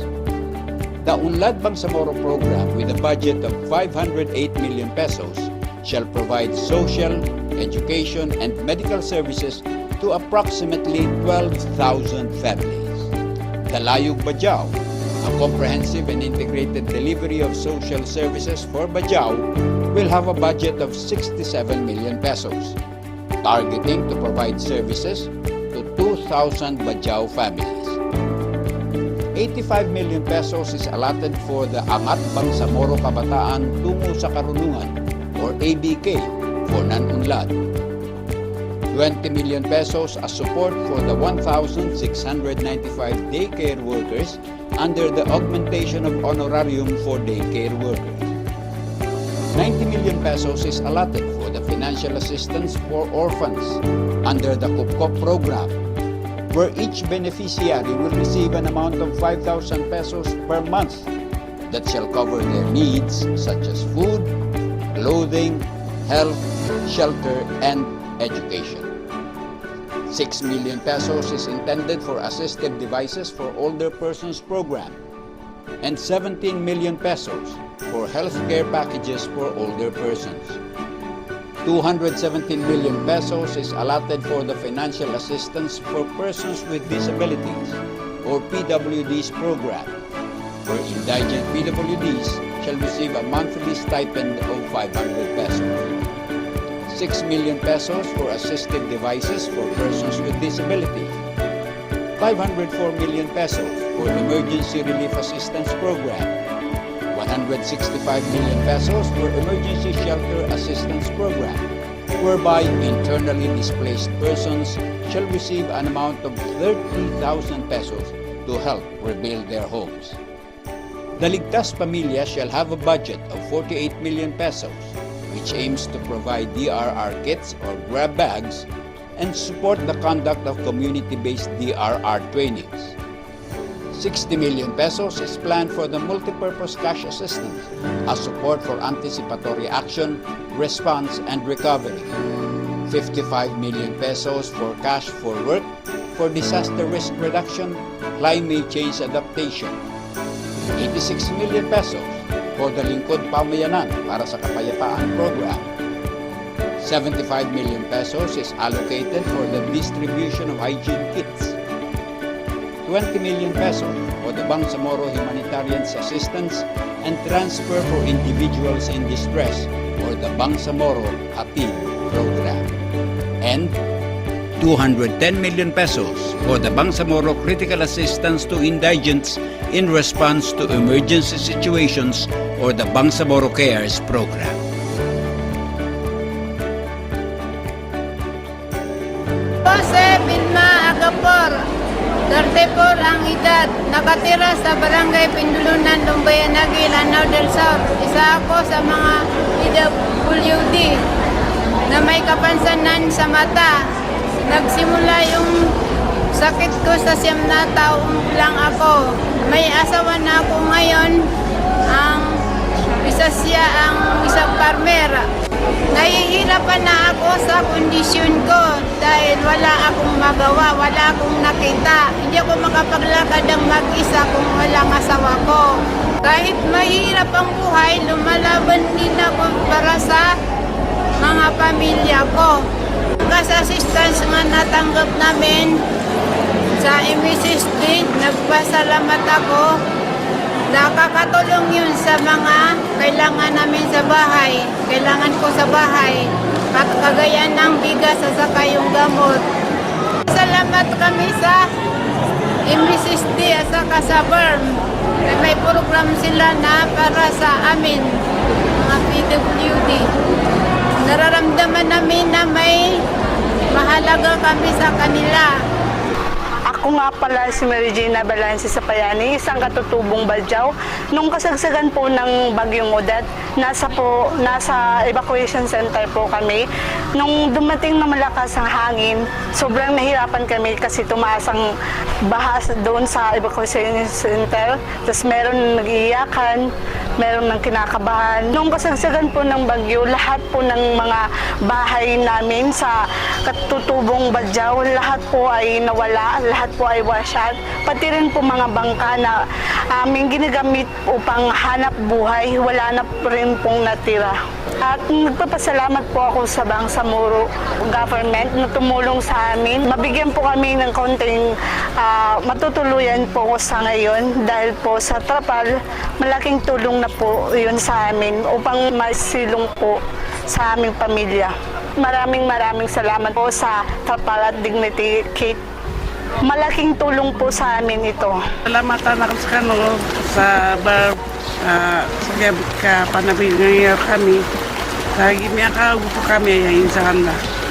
Pag-usap mo sa panegosyo kami, ay pabuyag ako ng mga takna. Malaki masyado ang maitutulong ng Bangsamoro. Unang-una sa pagdadialysis, yung kailangan namin, lalo na yung may eksis, kailangan talaga kami ng tulong. Pangalawa pa sa gamot, yun ang kinakailangan namin. May eksis kasi sa pagdadialysis namin, yung mga charges ng hospital. Kadalasan yan may eksis na hindi namin kaya. Kasi 3 times a week kasi yan eh. So yun ang ginagawa namin, maghanap kami ng sino makatulong sa amin. Masaya din kami. Kaya mayroon din tumutulong sa amin. Ang mensahe ko lang po, sana hindi sila magsawa sa pagtutulong sa amin. Mas lalong-lalo na itong mga dialysis patient. Kasi yung buhay nila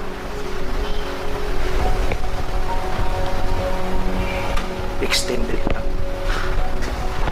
Ako po si Faida Pamaloy, 30 years old, may isang anak po and 7 years solo parent.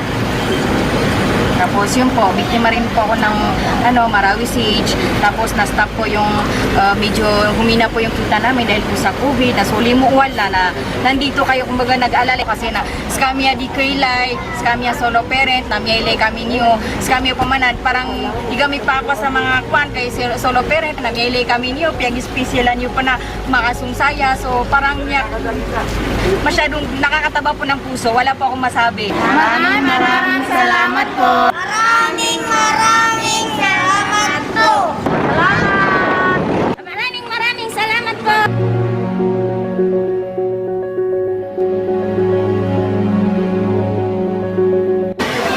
Support kami sa kami. Maraming mga kuwang pagtamang sa kami.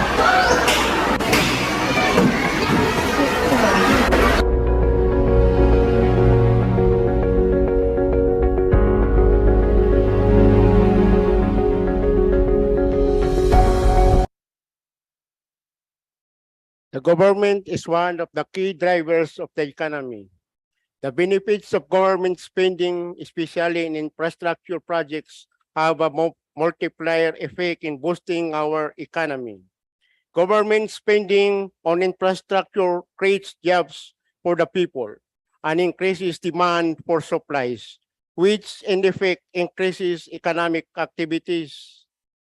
Increased number of road networks and bridges increase mobility of people and goods, reduces cost of transportation of goods and services, which eventually result to positive effect on prices, consumer behavior, and level of commercial activities. With this in mind, for fiscal year 2023, we aim to accelerate building for our economy.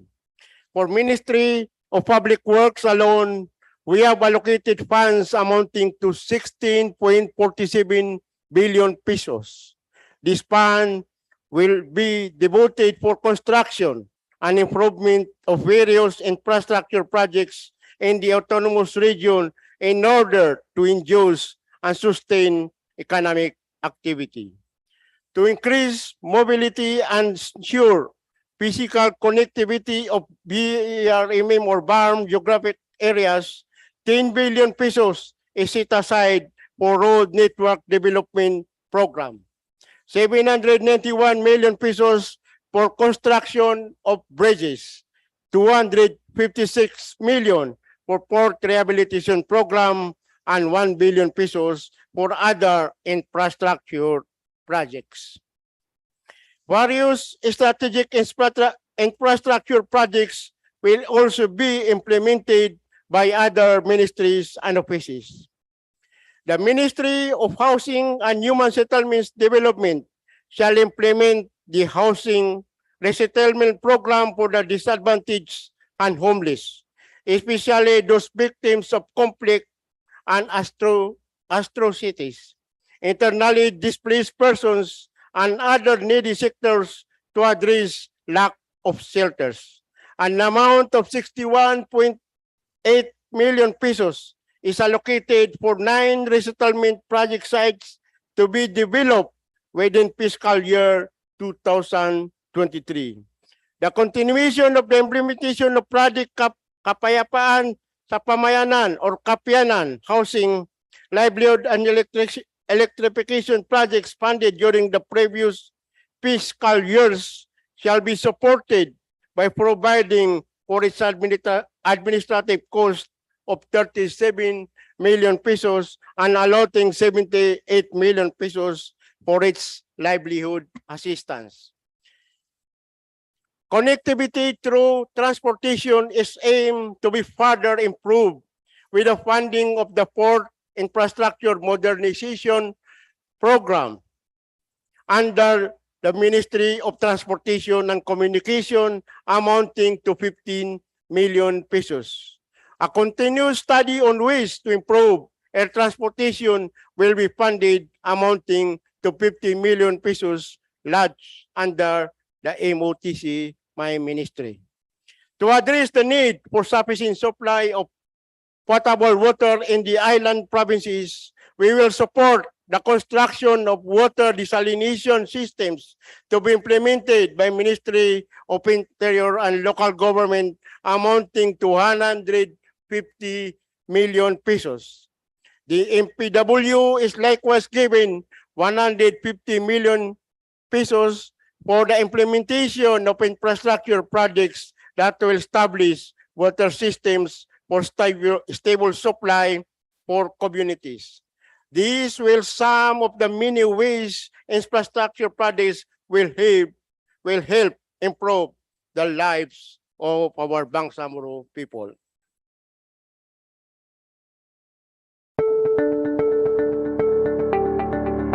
Accelerate building for economy. The infrastructure sector shall have a total budget of 16 billion pesos. Of the total amount, 15.6 billion pesos shall be allocated to capital outlays, 439 million pesos to maintenance and other operating expenses, and 400 million pesos for personal services. The BARM government shall fund the following infrastructure programs. 10 billion pesos is planned for the Road Network Development Program to develop 477.63 kilometers of road connectivity. 791 million pesos for the development of 30 bridges under the Bridge Program. 2.4 billion pesos for the development and management of 89 flood control facilities and drainage systems and 49 shore slope protections under the Flood Management Program. 152 million pesos for the construction of 30 water systems, paving the way for a safe and sustainable water source under the Water Supply Program. 256 million pesos for the rehabilitation of 19 ports under the Port Rehabilitation Program. And 1 billion pesos is intended for the construction or improvement of 1,935 other infrastructure projects in BARM provinces in order to induce and sustain socio-economic activity.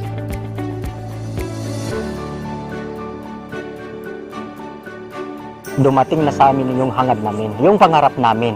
Kasi dati po, itong kalsada na to is maputik, lalo na po pag umuulan. Nahihirapan po talaga kaming pumunta sa palengke. Yapan baka mapya, igang ginawa namin. Ha? Mapya, igang ginawa namin kasi dahil pa namin, nagigkariwa na ganun. Adang kalsada nin. Anong lang mga traka, mga motor? Ha? Maganda na.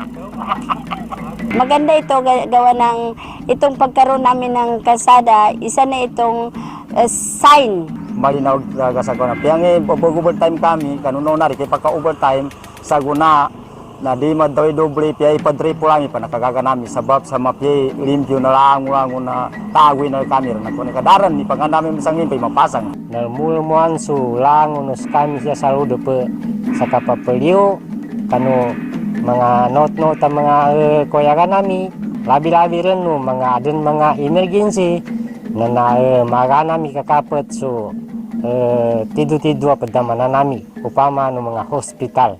Ano mga bata paggabi, yan yung nagsisilbing ang guide nila para hindi makita sila ng nagamotor. So dapat hindi magandang gabi ang bati ko sa inyo kung hindi magandang araw. Kasi kita naman natin napakaliwanag ng paligid. Yan yung kapinain niya sa kuwanan niya sa solar town na niya. Na in case branaw tumamo siya sa kuryente na siya sa kalsada maninawag mo. Apya magabi pa kapag siguranan ka na maninawag mo. Karma mula iti. Tatapos talaga, maganda pa, mayroon pang solar, no? Na dito pa talaga sa school namin nilagay banda ang solar. Matagal namin ito pinangarap na may dumating sa amin na ganito ang programa ng gobyerno. Dumating sa amin ang project sa gobyerno, mas lalo na sa BARM. Nakikita ko yung ngiti nila sa mga mukha nila na nagsasabing mabuti na lang. Salamat. Yun, parati. Salamat BARM. Sabi nila, ganun. Yung tuwa ng mga bata.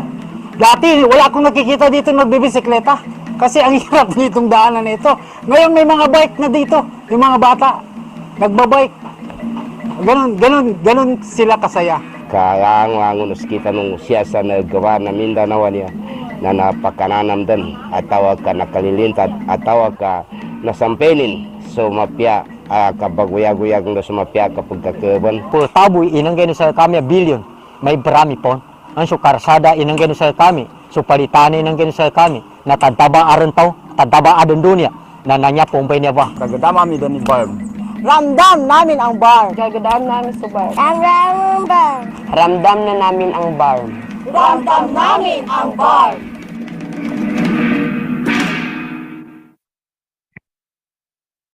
In a report published by Philippine Statistics Authority last April 2022, it was the BARM which posted the highest growth among all regions in the Philippines in the value of production in agriculture and fisheries at 7.2% in 2021.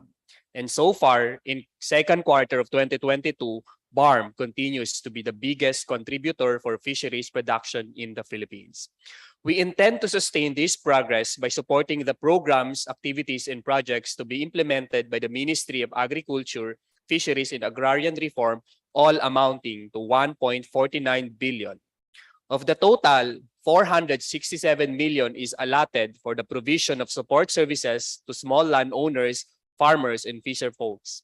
Various farm and fishery inputs shall be given to them to support their endeavors to produce food for everyone. As they make their living out of farming and fishing, we support them to make sure they do it in a way that is labor efficient with maximum yield in produce. As such, we allocated 57 million for the provision of machinery, equipment, and infrastructure facilities. This will lower the cost of production, shorten the time in land or pond preparation, and lessen post-harvest losses. This will hopefully result to our farmers and fisher folks who produce the food that nourish us, have enough income to support their own families' needs. Harvest should not be the end of it all for farmers and fisher folks. They should be able to sell their produce to the consumers. Mafar will help our farmers and fisher folks by capacitating them on how to market their produce to the consumers.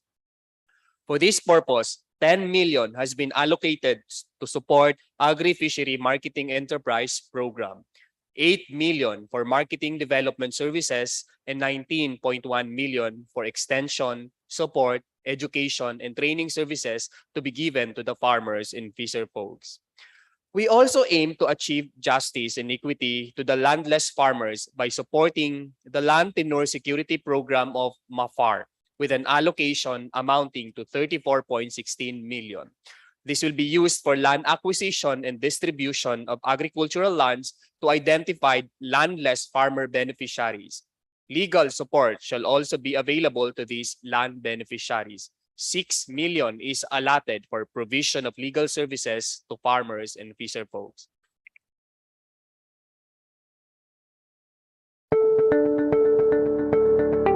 Agriculture and Fisheries. For 2023, the agriculture and fisheries sector shall have an allocation of 1.4 billion pesos. This amount is broken down as follows: personal services amounting to 697 million pesos, maintenance and other operating expenses at 661 million pesos, and capital outlays at 135 million pesos. The 2023 budget of the agriculture and fisheries sector shall fund 8 programs. 34 million pesos is allotted to land acquisition and distribution of agricultural lands, wherein 496 hectares will be distributed. 165 ARBs or Agrarian Reform Beneficiaries will be installed. 3,868 hectares of subdivided collective CLOA or Certificate of Land Ownership Awards will be awarded, and 291 hectares will be redocumented with individual CLOAs. Sustainable Development for Agrarian Reform Beneficiaries in the Bangsamoro, which is a collective initiative bringing together 3 major programs such as Lupa, Binhi, and Isda, will be supported with a budgetary allocation of 13 million pesos. 467 million pesos shall fund the provision of support services to small landowner farmers and fisher folk, targeting 124,816 farmers and 6,492 fisher folk who shall benefit from various farms and fisheries inputs, and 940 farmers and fisher folk who will be trained to adopt new technologies. 8 million pesos is allotted for the Marketing Development Services Program. Likewise, 19 million pesos shall cover the funding for extension support, education and training services. 10 million pesos shall be allocated to aid 100 farmers, ARBs and fisher folk groups through Mafar Lends in establishing their agri-fishery-based enterprises under the Support to Agri-Fishery Marketing Enterprise. Furthermore, 56 million pesos is allotted for the provision of 604 machinery, equipment, and infrastructure facilities, and 6 million pesos for the provision of legal assistance with the aim of solving 2,839 cases.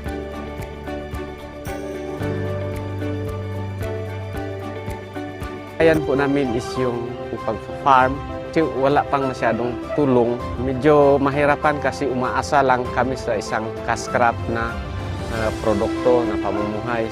Not until the Ministry of Agriculture, Fisheries and Agrarian Reform of the Bangsamoro Autonomous Region in Muslim Mindanao provide assistance.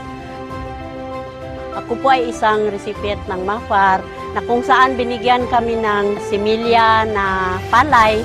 Sa ngayon, nakaharvest na po kami ng aming mga palay at ito po ay nakatulong sa bawat isa sa amin, lalo na sa amin na mga IP. So noong dumating po ang MAFAR, binigyan po kami ng technology para sa pagtatanim ng kape. Tapos yun sa palay, nagbigay po sila ng similya. Now, they no longer provide for daily food consumption. They can also afford education for their children. So timpo no paganay, uyag-uyaga mi siya. Tubay kagkapitanin na ikaysa na makajambayan kami. Yan namin nagkagram na makapita. Namangi kami sa ligid alagat ka manabol. Mamukat sa pedo-pedo. Umanggid na dahil pa kami na may truba. 3 basa na isang kahig, isang tuka. Yaw pa sa timpo na manapak ko ang ipamusungan ko, kaya sa timpo na dapat maka-umas-umapar na mapasang. Ka tubay bataw namin adnan to, gumabi di kami gumabi. Kasabab sa adnan to, tubay pa jaligan ka na paano ni kakuan ka kanong sa mabasan ka. Nami ka, anong pagkakataon na dalad ng talagang makuha ka? Ano mo naman pagkakataon na anong kakuha ka?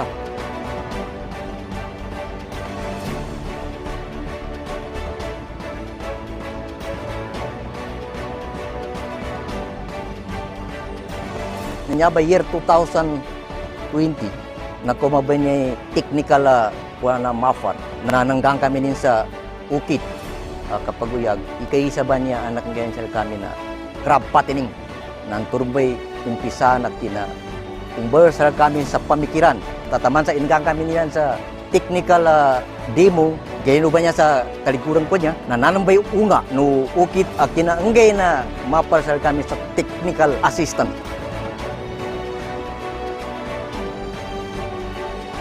Nataman sa nyaba naman ba anong bago. Ini butadi dan sa nyaba darpa. Tignan niya, Demo Farm, Aqua Silvi Culture.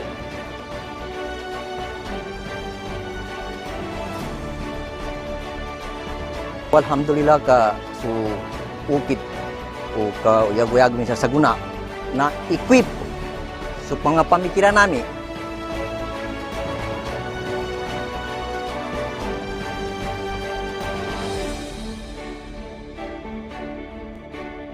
Nakacukulami kanu mapar sa ukit kapag inandasin sa kami sa may unggulan sa panuni ukit akwan na medyo mapiapian sa guni kapag uyag-uyag kami.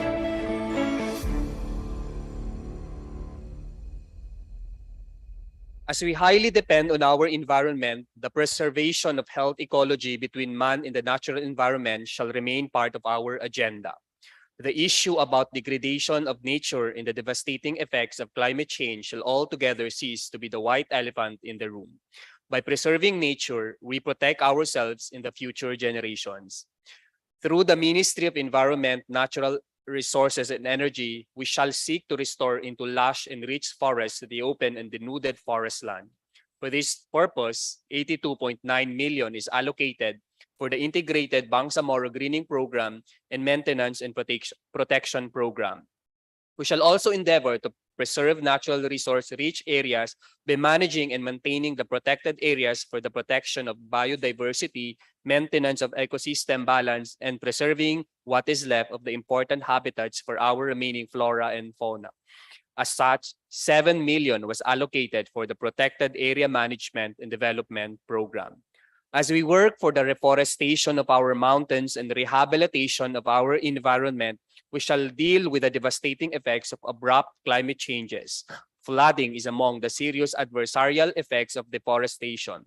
To deal with the frequent flooding, we shall manage it by building flood managing infrastructure. the Ministry of Public Works has been funded 2.39 billion for the implementation of their flood management program.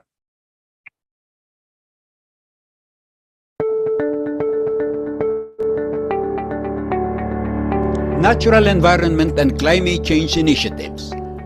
To support the natural environment and climate change initiatives, the Bangsamoro government has allotted 663 million pesos of the total fiscal year 2023 BARM budget. Of this amount, 394 million pesos is allocated for personal services, 238 million pesos for maintenance and other operating expenses, and 30 million pesos for capital outlays. This budget is centered on funding 4 major programs. One is the Integrated Bangsamoro Greening Program or IBGP, with an allocation of 73 million pesos that targets to cultivate 2,642 hectares of open and denuded forest land, as well as rehabilitate 1,268 hectares of forest land. 8 million pesos is intended for the Maintenance and Protection Program, sustaining 1,080 hectares of maintained and protected forests. For the Kayud Ka Bangsamoro or KKB Convergence Program, which aims to monitor 15 forest areas and conduct 25 capacity development activities, 960,000 pesos has been allocated. And a total of 7 million pesos shall be utilized in 2023 for the protection of BARM's biodiversity and the maintenance of ecosystems such as Lake Lanao, Ligawasan Marsh, Turtle Island, Budaho Sulu, and the Basilan Natural Biotic Area.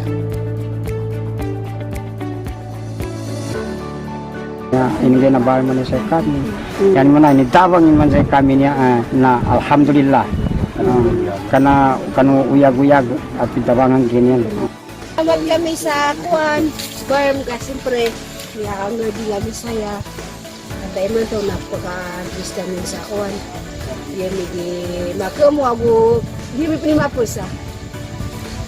Sa ngayon, hindi na kami nahihirapan sa kunting pang bili ng mga kailangan sa bahay. Tapos wala na kaming problema sa mga ulamin, kaya may mga gulay na kami.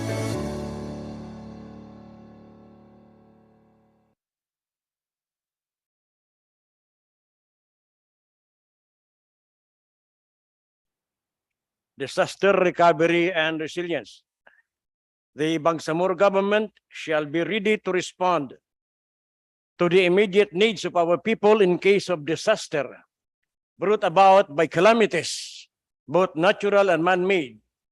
521 million pesos is intended for the rapid emergency action on disaster incident services, lodged under the BARM ready under Ministry of Interior and Local Government. The Ministry of Social Services and Development is also capacitated by allotting provisions for the Disaster Response Program. A Mrs. Day shall provide assistance to families affected by disasters through its Emergency Relief Assistance Program, which was given 504 million pesos. The Ministry's Emergency Shelter Assistance Program, which will readily give cash vouchers to affected families, which they may use to buy hardware supplies to rebuild their home, is allotted 165 million. The Ministry will also be ready to give financial support for food, medicines, hospitalization, and burial through the Bangsamoro Cares Program, which was allotted 210 million. Moreover, an amount of 1.18 billion pesos has been classified as quick response funds to strategically provide for the immediately needed interventions in sectors of agriculture, health, social services, and infrastructure. And we shall continue to support our ongoing Marawi Rehabilitation Program for the improvement of the lives of the internally displaced persons and to rebuild their community from the ruins of the siege. 520 million is set aside for this noble purpose.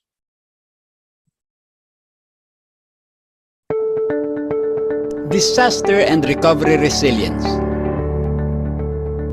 The impacts of disasters on development, poverty, and vulnerability have led to calls for improving disaster and recovery resilience in the BARM. Towards this end, the Bangsamoro government for the fiscal year 2023, under the Tulong Alay sa Bangsamorong Nangangailangan or TABANG, shall allot 682 million pesos for the provision of immediate and direct services to its constituents, particularly those who are living in poverty and affected by calamities and conflicts. 277 million pesos will be allocated for the Ayudang Medikal mula sa Bangsamoro Government or AMBAG program, which aims to enhance the accessibility of health services, thereby helping indigent and low-income Bangsamoro people to avail of necessary medical services and products and other healthcare services. To support and sustain the Marawi Rehabilitation Program, 520 million pesos is allocated. Furthermore, an allocation of 120 million pesos will be provided for the Kapayapaan sa Pamayanan or Kapyanan program, designed to reduce poverty by providing livelihood assistance to BARM communities. The amount of 1.1 billion pesos shall be set aside as Quick Response Fund and 943 million pesos for the support to local moral governance. In addition, a total of 461 million pesos is allotted for Rapid Emergency Action on Disaster Incidents or BARM Ready, aimed at enhancing and strengthening the region's capacity to immediately respond during emergencies and disasters.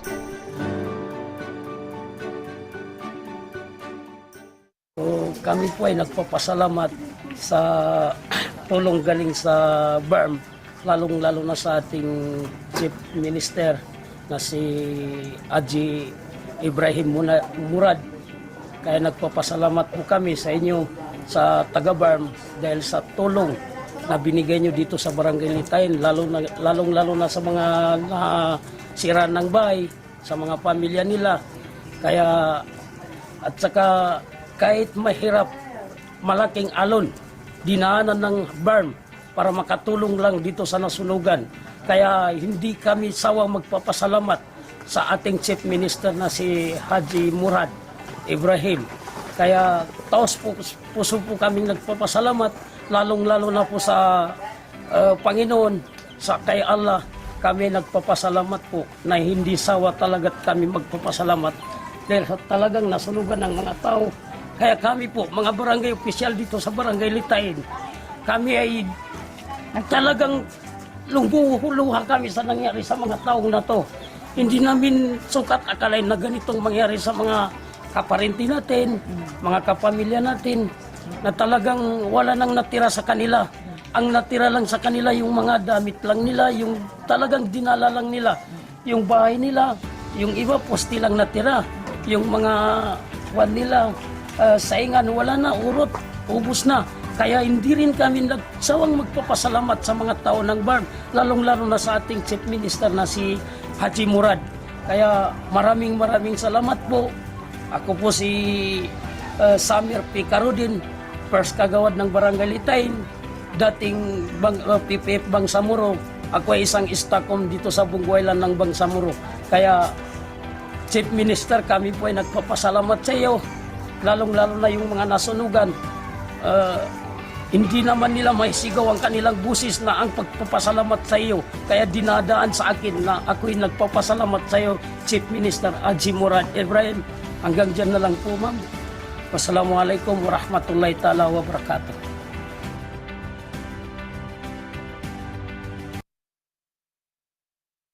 While we continue to rebuild from what was left by atrocities of the past, we shall propel further advancement through technology, innovation, and digitalization.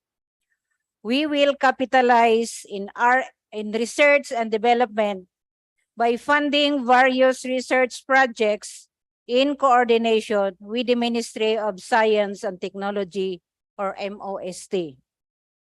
12 million pesos is allotted to support the conduct of various research and studies that the Bangsamoro government may apply to further improve the way we do things and ultimately better the lives of the Bangsamoro people. Science shall be applied to form new technologies. These innovative technologies shall be transferred to various enterprises or to improve their businesses and ensure sustainability. The Technology Transfer and Commercialization Program of MOST shall be given 11.56 million pesos for that purpose. We will ensure that this quest for continuous improvement in science and technology is sustained by supporting younger generation of learners. A total of 70.97 million pesos is appropriated for the science and technology education grants. To improve our systems in the bureaucracy of the Bangsamoro government, we will support the digitalization efforts of the Bangsamoro Information Communications Technology Office, or BICTO, by procuring the needed hardware components of the BARM intranet, all amounting to 10 million pesos. Indeed, digital transformation is the wave of the future. Surely, BARM does not want to be left out by investing resources for it.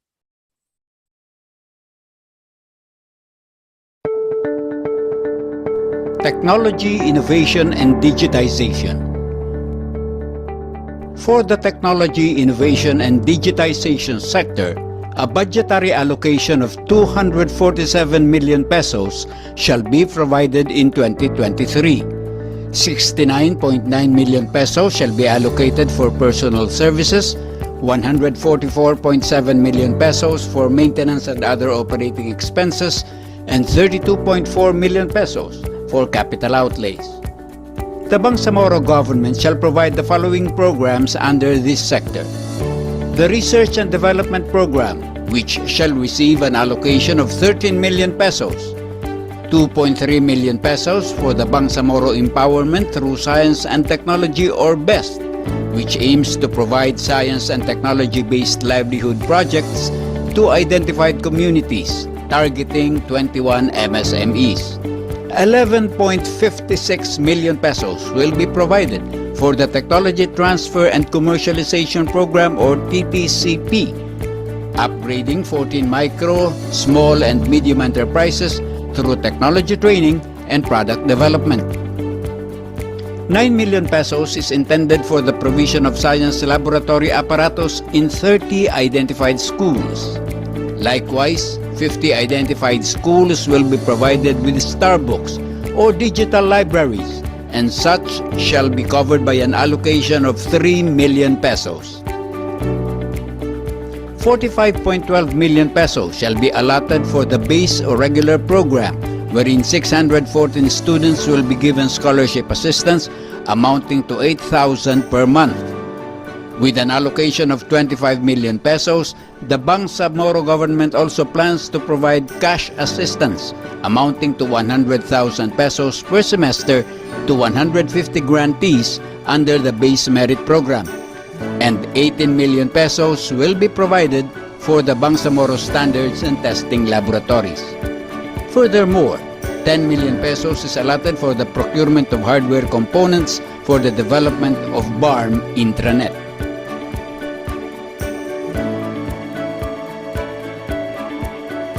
Technology, artificial intelligence, and digitalization may bring great improvements in the way we do things, but still, there is no perfect substitute for our greatest resource, our human capital. As such, we endeavor to develop the Bangsamoro human capital to improve and acquire practical knowledge and skills even during the early years. Under the Ministry of Labor and Employment, we have allotted 28.7 million in training future public servants under the government internship program. This will give opportunity to poor and young workers to demonstrate their talents and skills in the field of public service with the ultimate objective of attracting the best and the brightest to pursue a career in government service. In Islam, we enjoin the good and prohibit what is bad. While we implement programs to develop the talents and skills of the youth, we also aim to put an end to the exploitation of the youth through child labor. For this purpose, 15 million has been set aside for the implementation of Sagip Batang Manggagawa program under MOLE. We recognize the overseas Bangsamoro workers as the new heroes of our modern industrial society. When they finally decide to go back home after many years of working abroad, they deserve to be reintegrated to our society to be able to remain productive and dignified. As such, 49 million was allotted for the reintegration program Hanap Buhay for Bangsamoro Balik Manggagawa, which aims to give livelihood assistance to returning OBWs. Aside from the livelihood assistance extended to different sectors, we shall give the starting entrepreneurs the support they would need to grow. Under the Ministry of Trade, Investment, and Tourism, 65 million has been allotted for Enterprise and Trade Development Program and 8.9 million for business regulation and accreditation programs. This will help micro, small, and medium enterprises from business registration to the building of the capacity of their enterprises and ensure their continuous development. We will also develop suitable commercial environments for these MSMEs by promoting and developing various local industries within the region. For this purpose, 16.4 million has been allotted for the implementation of local industry development and promotion program under MTIT. This program aims to enhance the growth and accelerate competitiveness of the various small private enterprises within the region. These businesses altogether will grow in similar way we envision the growth of our regional economy in the nearby future.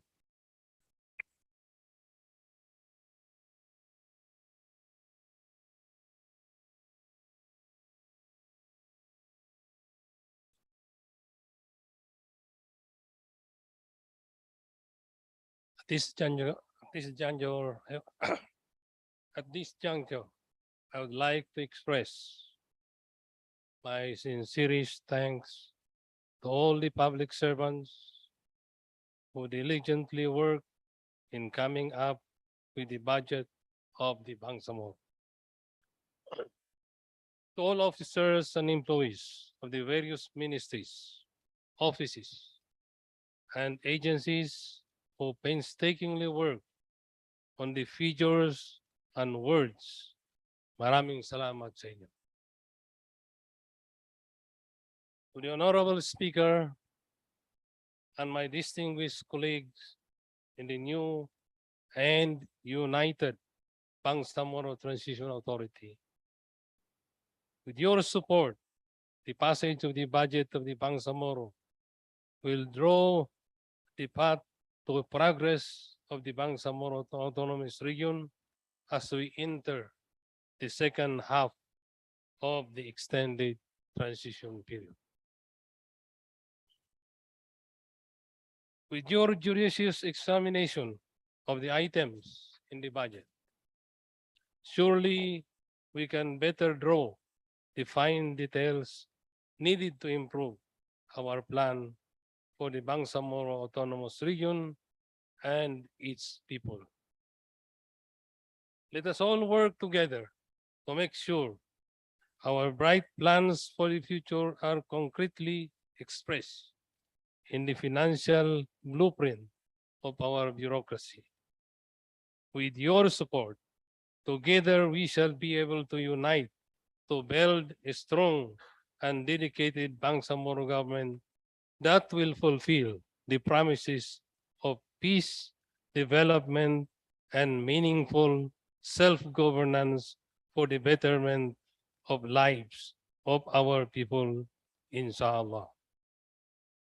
Wabillahi taufiq wal hidayah. Wassalamu alaikum warahmatullahi ta'ala. Thank you.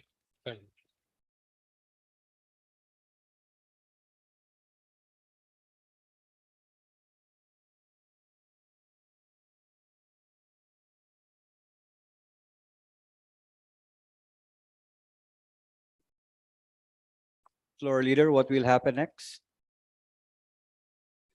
Turnover of the proposed budget. Mr. Speaker, we will now have the turnover.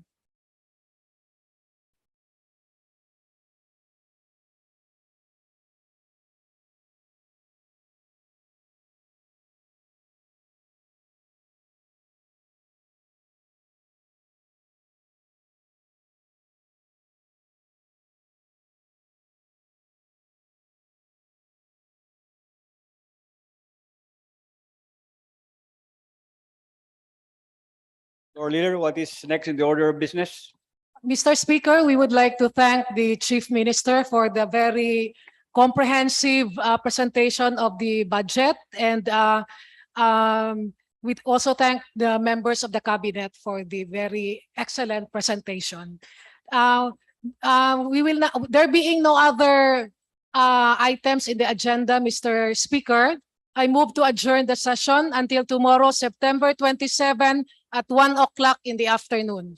I move to Session is adjourn. adjourned until 1 o'clock, September 27, 2022.